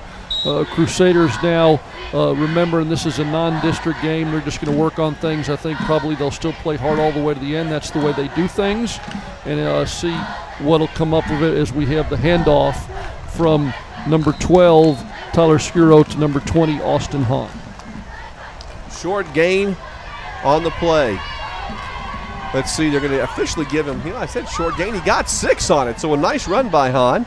Michael Stevens on the tackle for Jesuit. Ball's out to the 31-yard line. Clock continues to run. 44-7, Jesuit leads. Strake Jesuit on offense. They're on the right hash, 2 wide receivers. Split to the left side. I backfield behind Shiro. Shiro, handoff, Underwood, still running hard. Nice move. There's a flag that comes down. Ball's loose at the 43-yard line. Jesuit dropped on it, and I think it's going to be Jesuit ball. I think it's going to be a holding call against Strake Jesuit. A nice hard run by Underwood, but the ball was stripped, and Jesuit jumped on it.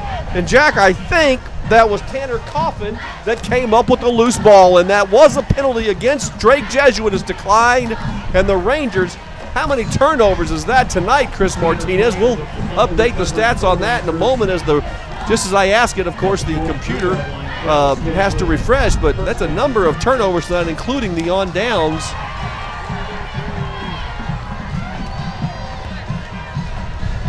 Strake Jesuit has now lost 3 fumbles on the night, plus they've lost 1 possession on down. So 1st and 10, Jesuit again at the 43, which is where I think they took over the last time on downs.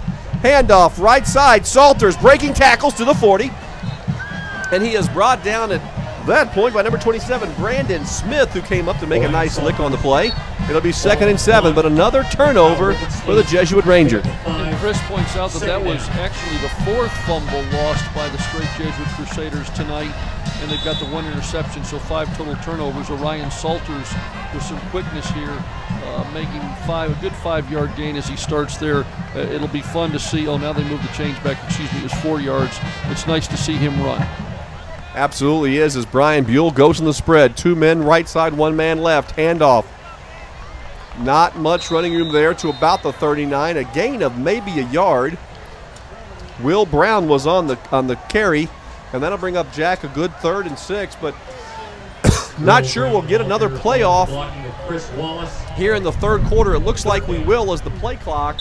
I'm sorry, Jack, I should have given it to you for a comment there. The play clock I didn't think was going to start in time, but it did. So the Rangers should have to run 1 more play before this third quarter expires, as there's about a 5-second difference between the play clock and the game clock. Brian Buell under center. 1 for 4 on 3rd down tonight are the Rangers. 10 seconds. 2 men to the right side, 1 man wide left. Handoff, Orion Salters cuts back into the secondary. Nice run to the 33-yard line, the 32-yard line. And that's where the tackle was made, not before a first down was gathered. And Jack, they'll reset the chains. They'll have the buzzer sound to end the third quarter. And let's take a break. When we come back, we'll get your thoughts. 44-7, 1 more quarter remaining. The Jesuit Rangers well out in front, 44-7. We'll be back right after this. Hey, Al, which one are we on, buddy? To the track in front of you and introduce to you the 2011-2012 Jesuit varsity cheerleaders under the direction of coaches Chris Blackwell and Christine Elias. They are Andrew Arbor, Kelsey Booth, Gracie Cartwright, Lillian Chen, Alexander Davis, Danielle Fluharty, Antonio Gonzalez, Lauren Harrison, Walsh, Jack Fitzsimmons, Chris Martinez, Chet Heldman, our man helping us tonight, doing so much good work. Our good friend Tony Campese, Jesuit Ranger grad, loyal listener, working for TexasCatholicFootball.com. He was our stage manager, director. He had a lot of roles tonight for us, and he's up here making sure that we're running smoothly here on the radio broadcast and the simulcast on the web. 1st and 10 for the Rangers at the 32-yard line of Strake. Buell, handoff again. Run to about the 30-yard line before the tackle was made. That was, I believe, Will Brown on the carry again. It'll be a 2nd down and about 7 for the Rangers. And if we go back one more play just at the end of the 3rd quarter, I thought Orion Salters, the way he cut back against the grain to make that 1st down, was really nice. You know, he's got great quickness, but he also showed some good vision there where he was able to stop, plant, and turn back and get an extra 5 or 6 yards. And so I've been impressed with his running. Will Brown, steady, and someone we've known for a while that can do a good job for the Rangers. Brown and Salters in the backfield for Jesuit. 2 men wide right, 1 man wide left. Handoff, Salters. There he goes around the corner again. He turns it vertically upfield. He's inside the 25. Clock will continue to run as he stays in bounds. He's close to a 1st down. He'll be just short at about the 24, 23-yard line. We'll see where the official spot is, Jack, but he does have some explosiveness when he turns it vertical. No, he really does, and this is good to see the Rangers work the ball on the ground a little bit. They've got an explosive attack, and I know they like to throw it, but there's going to be times this year where they're going to need to run the football, and Strake Jesuit's a tough team. If you can run it against them, you're going to be able to run it against a lot of people, and so not only is it good for sportsmanship when you have a big lead to run, keep the ball going, keep that clock going, but it's good to work on to help you prepare for your district games. I don't know if the Rangers can get the snap off, but they do. Handoff, Orion Salters, and look at that as Salters moves the pile. The Rangers snapped that with 1 second on the play clock. Nice job by Buell to get the team set quickly, and Salters gets the 1st down to the 20-yard line. Tom, what's impressed you so far about the Rangers as we've seen them here for almost 2 games? Well, I just think it's the balance. You know, everyone knows that offensively, everyone knows that Brandon Hickman is an offensive genius, and I think the way his team has been so balanced, they can certainly put it up with the great receivers and the great quarterback play, but these running backs and these linemen have played outstanding in both games. Plus, the defense has been good. Handoff, left side, Will Brown around the corner, 20, 10, 5, touchdown, Will Brown! From 20 yards out, and the Rangers are in the end zone again with 9:45 to go in the ball game. Touchdown, Jesuit Rangers. 44-7 is your score. Yeah, that's been very impressive. The Rangers keeping the ball all the way on the. My apologies, Jack. 50-7. Keeping the ball on the ground all the way, and still was able to score against this tough Strake Jesuit defense. We knew Strake Jesuit was having some trouble through the air, but Jesuit Rangers looked good there on the ground too. Yeah, I mean, that almost that entire drive was on the ground, so give credit to that offensive line. Paul Arden comes on and kicks the extra point right between the left and the right upright, or as I like to say, right down Inwood Road. Let's take a break. 9:45 to go here in the ball game. It's 51-7 Jesuit. We'll be back right after this.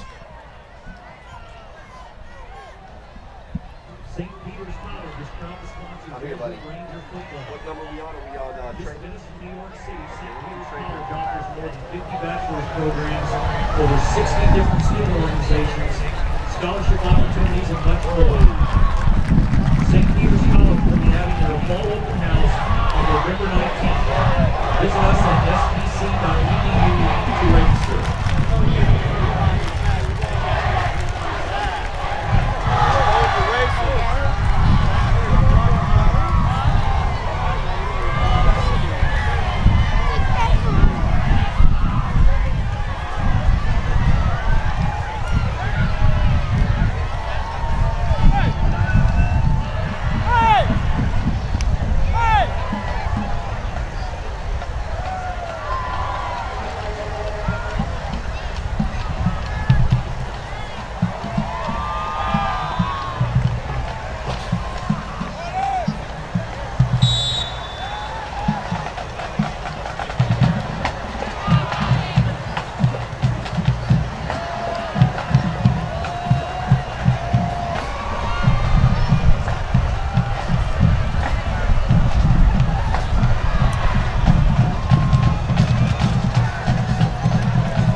Midfield to the 40. What a run by Underwood. It's a foot race.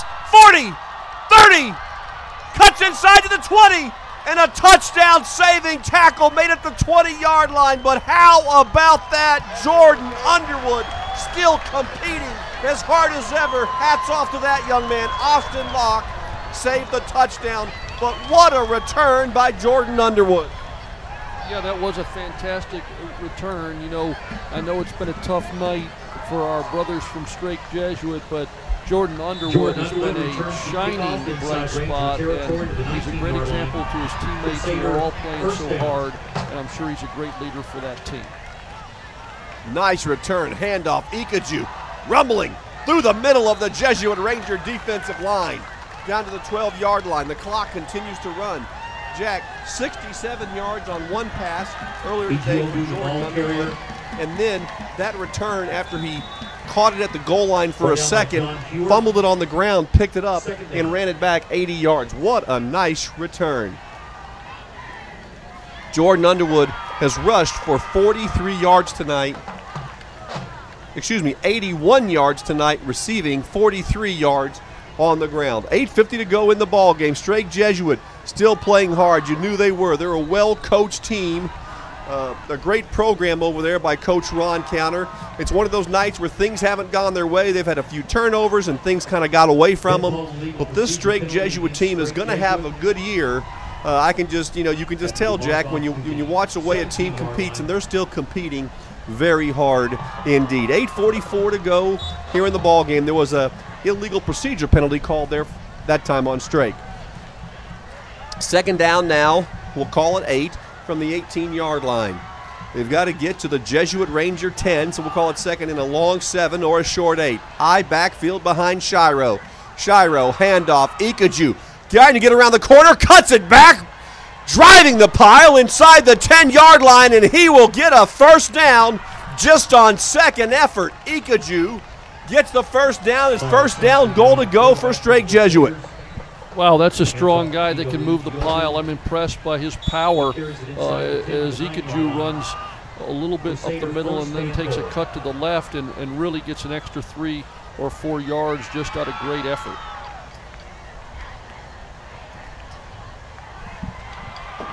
First down, goal to go at the Ranger 8-yard line. On the left hash, I backfield, handoff, Ikaju breaks one tackle to about the 5-yard line, inside the 5-yard line to the 4-yard line, as a new quarterback is in the game right now for Strake Jesuit. That is Kyle Santry.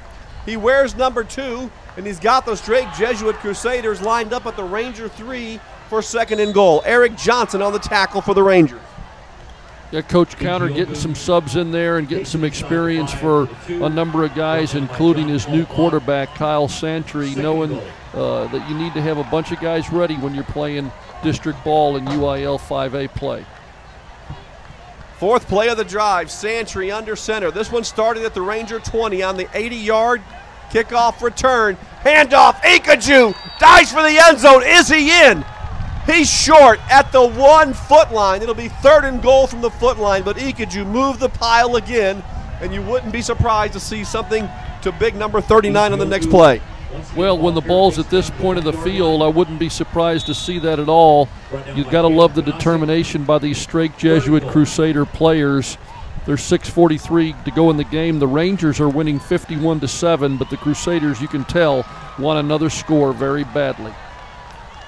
6:33 to go, clock running, under center, Santry. Rangers have about 9 guys on the line. In the end zone, score, touchdown!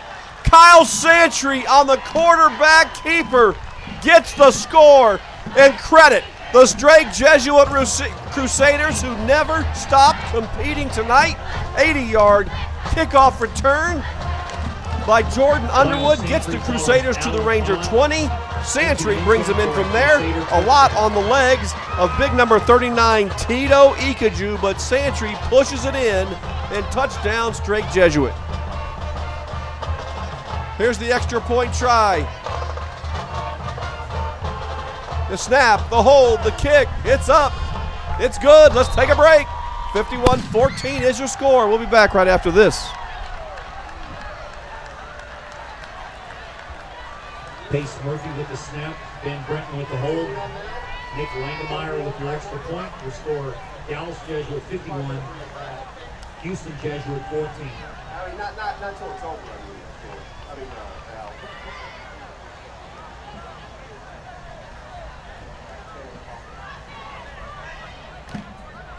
Al, I need that.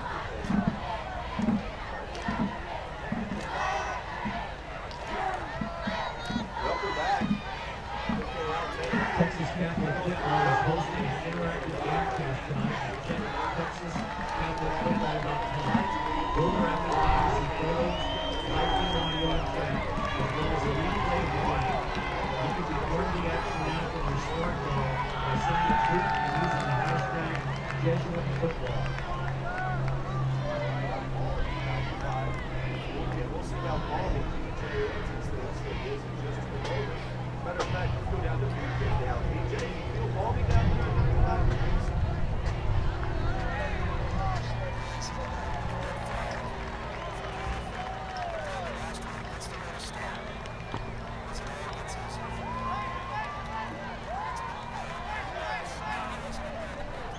Well, as I look back behind us here, it's 68 degrees. I'd say it's a little cool up here at 68 degrees in this beautiful new Jesuit press box. 6:27 to go. BJ will come back to you in just a moment. 6:27 to go here in the fourth quarter. The Strake Jesuit Crusaders just punched it in. It's 51-14 Jesuit. Here comes the kickoff. High kick taken by Salters at the 11-yard line, straight up the field, and is taken down at the 21-yard line, maybe the 22. We'll see where they mark him down. A nice tackle out there on the open field by Jordan Trout. That was a nice tackle. Orion Salters again.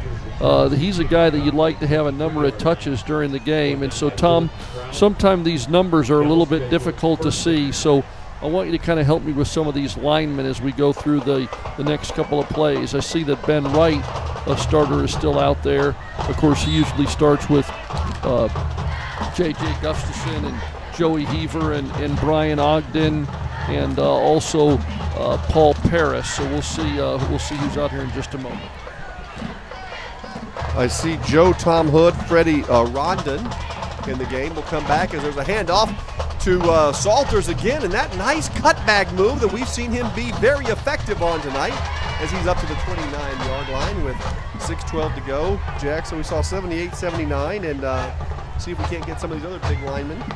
73, Kyle Rickenstein is in the game now, and it's also nice to see number 17, Luke John Nolan, back in the game. He was an outstanding receiver as a sophomore last year, was hurt last week, and I think he was ill, actually. I don't think he was hurt, and so it's good to see him back this week, because I think that's another person that can really catch the football and will add to that Ranger receiving corps.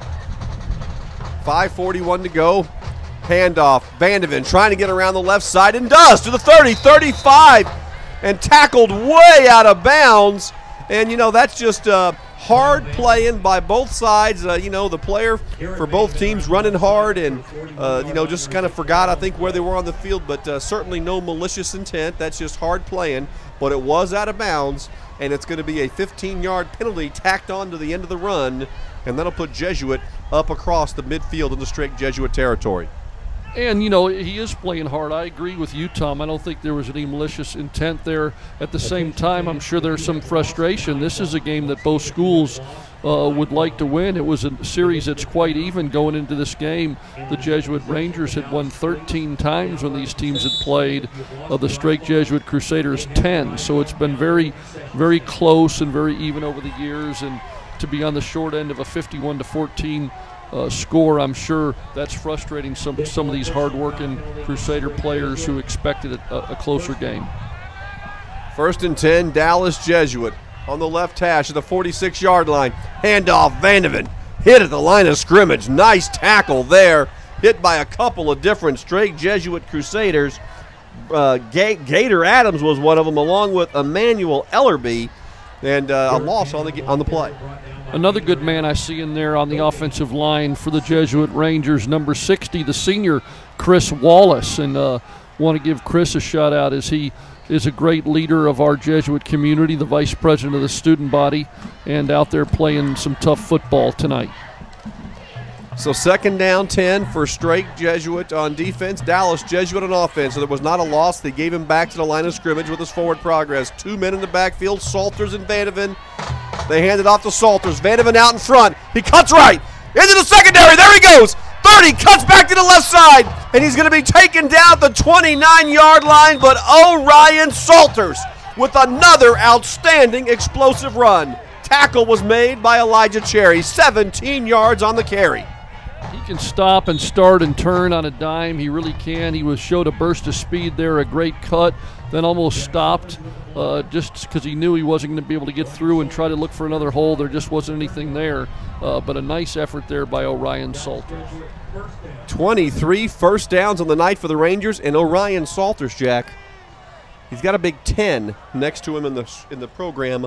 He's only a sophomore, and he's already outstanding. Handoff.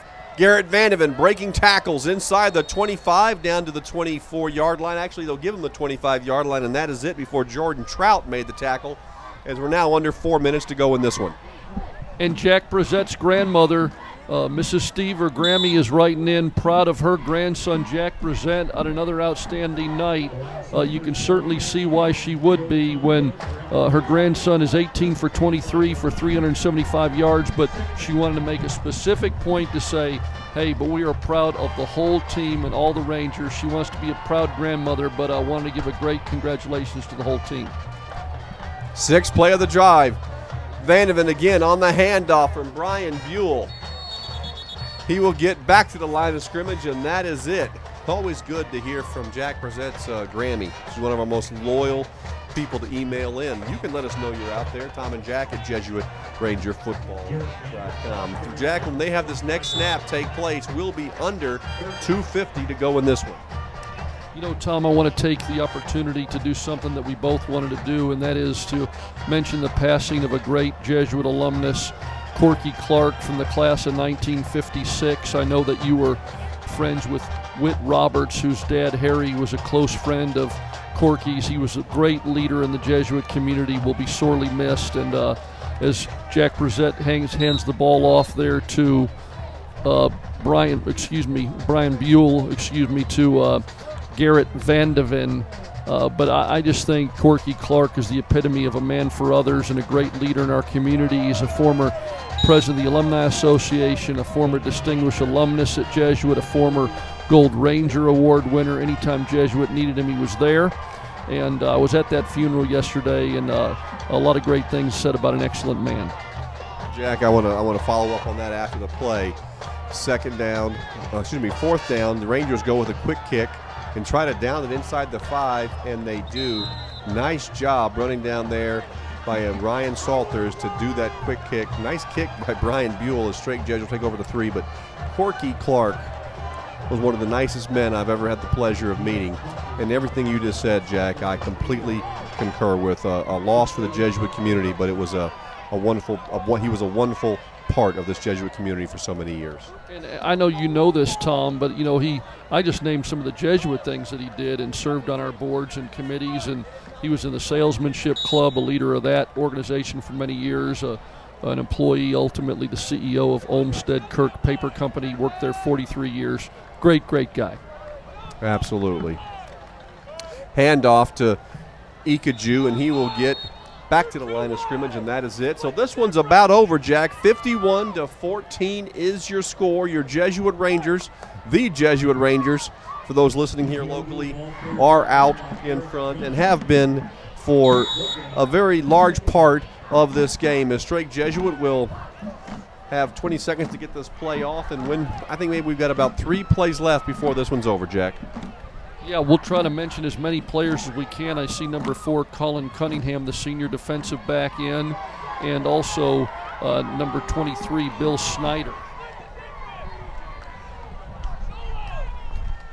Santry still in the game for Strake Jesuit. There's a handoff. Ikaju again, up to the 8-yard line. He's a hard-running young man. I like watching Ikaju. Still competing, still playing very nicely. I think, was that Paul Arden that may have made the tackle? Is Paul Arden in the game? I think I may have seen Arden on the play. Yeah, I don't know. We'll have to keep looking for that. If we saw Paul, we'll try to, as we said, we'll do it all year long. I see John Paul Bach, number 13, in the game, and so with some of these numbers being close together, it's tough. Let's go Caleb Kanasic in the game, Andres Garcia, the senior, in the game. There's another handoff. It's going to be short of a first down, up to the 10-yard line. Ikaju on the carry, and Jack, that should do it. The final score tonight: Dallas Jesuit 51, the Strake Jesuit Crusaders from Houston, Texas 14. A very impressive win for the Rangers. Don't go away. We still have the Mosquito Knicks post-game show, plus interviews with the coaches when we return right after this commercial timeout.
I'll come right down. I'll be right there.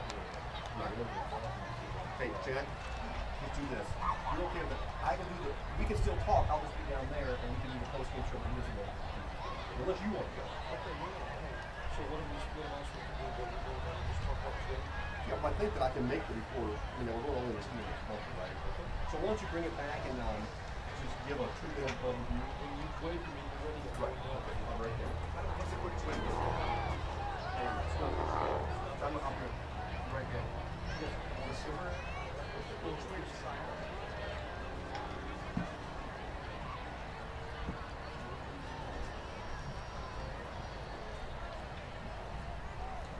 And where are we right now, sir? Oh, wow, that's quick. That's okay. Let's do the bumper and then do Mosquito Knicks number 2 first. No, also is what I meant to say. Before we come back is what I meant by that. I apologize, I didn't say that very well.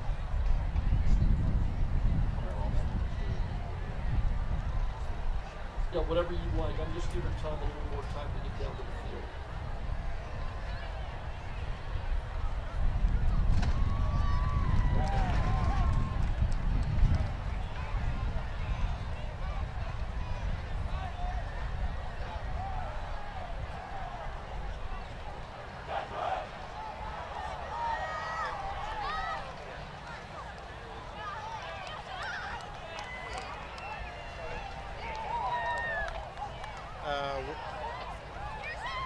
He's already left. Where is he coming out?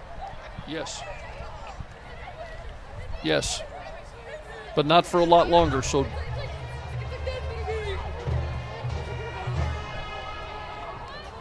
Hey, Tom, turn your mic off for a second.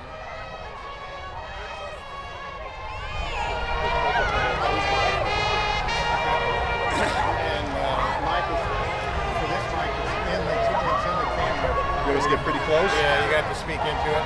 How far? I can hold it. I can hold 2. Let's just do that.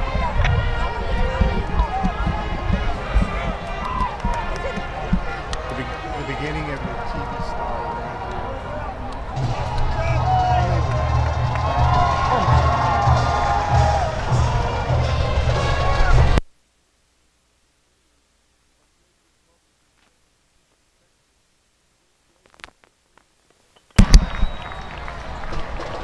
What?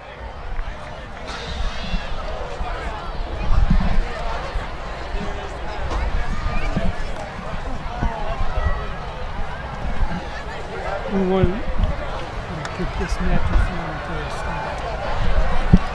What was that? Just try not to talk slow. You have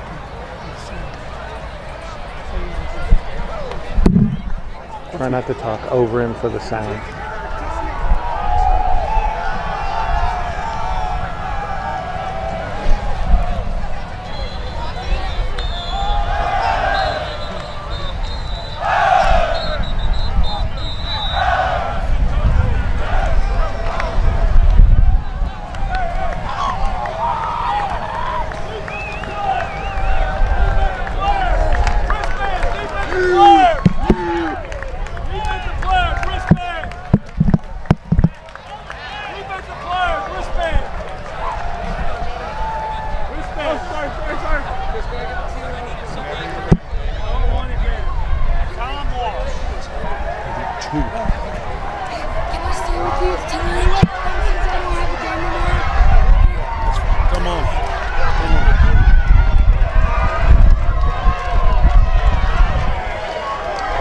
Branson, where's Mom at?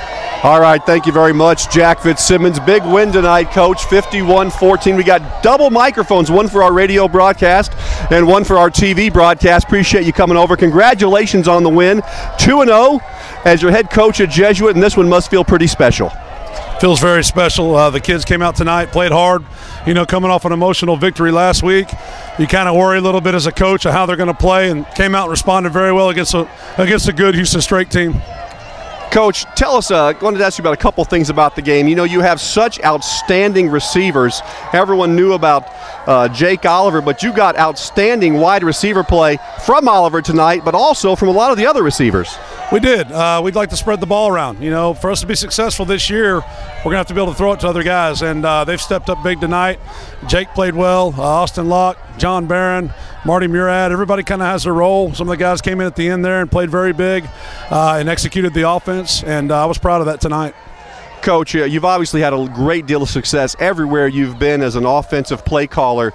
But one thing that Jack and I have commented upon in both games is how impressed we have been with the balance of your offensive attack. Is that something you try to do, or is that just kind of the way it's fallen the first two games with both running and passing plays?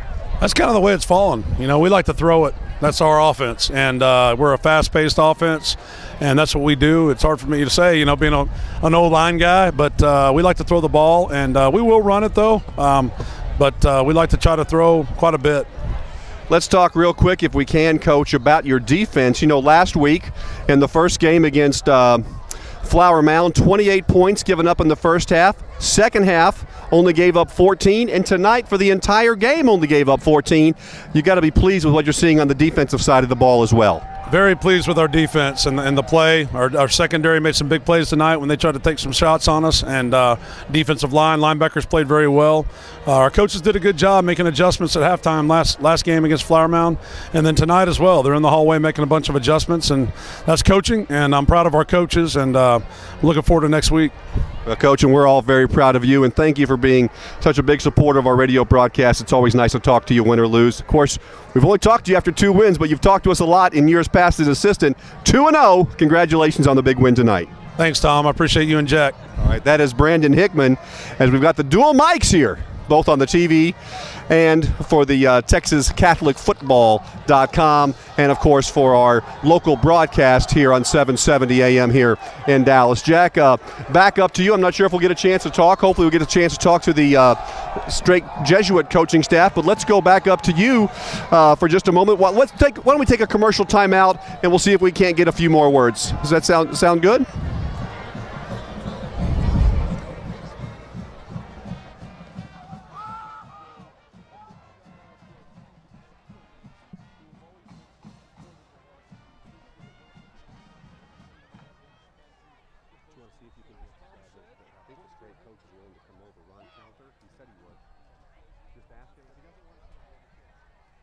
We're going to see if we can get one more, okay?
Walsh, thank you for coming over. Thank you. You bet. We'll just do a few questions if that's okay. You bet. Thank you.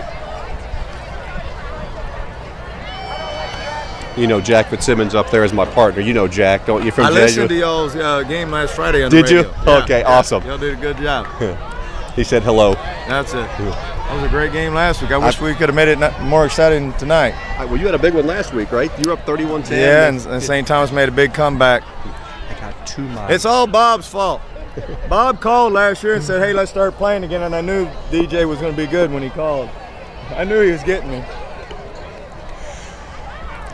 All right, thank you very much, Jack Fitzsimmons, here with head coach Ron Counter in his 13th season, I believe, at the helm here at Strake Jesuit. I know a man that you have a great deal of respect for, Jack Fitzsimmons. He was having some fun as Bob Wunderlich came by. They've had a lot of games against each other. Coach, we got 2 microphones here. We're on our radio broadcast. We're on our webcast here at TexasCatholicFootball.com. First of all, I know the game didn't end up on the scoreboard the way that you had hoped coming into the game, but one thing that we were commenting upon is how impressed we were the way your kids kept competing. The 80-yard kickoff return by Underwood, and then the way Ikaju, took you down very close to the goal line. I think it was Santry that took it in. You got to have been proud of the way your kids kept competing. Yes, and Ojogu, it's taken me 2 years to pronounce it too, but you know, Dallas Jesuit's got a very good ball club, and I knew that coming in, and I told the boys they're a very good team, and they're going to win a lot of games, and wish them the best. I hope they have you know, a good playoff run this year, but you know, we got it to 14-7, and you know, so we had opportunities, and you know, they just made the plays, and I told the kids at halftime we weren't that far, but you know, it's a play here and a play there, and that's what happens in football games. And I just told them, I am embarrassed at the score, but I'm not embarrassed at our effort. I think we gave great effort. I think Dallas Jesuit's just a better football team than we are this year. Well, Coach Ron Counter speaking to us right now, so gracious to come over after the game tonight. He had said he would come over, win or lose. Coach, you know, football really is kind of a game where a couple of bounces go against you at different points of the game, a couple of turnovers, and things kind of got away from it. But as you said, I mean, early on, this thing was very competitive, and it was a very close game, but that's just the way football, and you've been a veteran coach, so you've seen that happen before. What do you think that your team, besides the great effort, what can you take from a game like this kind of moving forward in a positive direction? Well, like I was joking with Bob there a second ago, when he called and wanted to resume the series, I knew right away that Dallas Jesuit must have some good classes coming up, and I understand this junior class is very talented. But we've won a lot of games in the 13 years I've been there, and I was just telling the boys this. It's hard to get games, honestly, even though we didn't have a winning record last year, and we're playing the Woodlands next week. We've got a very tough schedule, and but this is a non-district game. We've got to just improve. You know, obviously we have a lot to work on, but we can't feel sorry for ourselves. You know, it's we lost to a good football team. I always tell them, win or lose, you can feel great or feel bad for a night or a day, but then you got to put it behind you and you got to get ready for the next game. So we got to get ready for the Woodlands next week. That's going to be another really tough game. We got to go up there, and then we got to get ready for district play. Well, Coach, you and your program, so much respect here at Dallas Jesuit. We are so glad, Jack Fitzsimmons and I are, and I know the Jesuit community is, that these teams are playing each other. You know, it's just something special when these two Jesuit brother schools get together, and it's just a pleasure to see you, and thank you so much for taking the time to come over and visit with us today. You bet, and it was really nice, the boys saying the prayer there together after the game, and I've already, you know, talked to Brandon about playing the next 2 years, but we may have to talk about that again. I don't know if I want to play the next 2 years. Thank you all very much. Appreciate it very much. All right, that was Ron Counter, very classy individual, an outstanding football coach, 13 years as the head coach at Strake Jesuit. So, Jack, I'm going to stay down here, I think, on camera for a moment while we continue our dual discussion. But I know you've got a lot of respect for him as a long-time coach here at Jesuit. You've gotten to know Coach Counter, and very classy of him to come down and visit with us, Jack.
All right, Jack, sounds good. How close are we up there?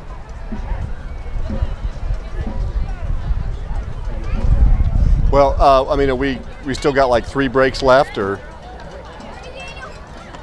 Okay, just take a pretty long one, why don't you? Do you have a camera up there with you? No, I didn't know if they brought the thing up there. So, okay, just go, I'd say, just finish, go, try to catch us up as much as you can. Okay. Absolutely. Just make sure, would you just give Chris the microphone for both of them? Okay. So, I guess we're on break right now. Your what? He had one, I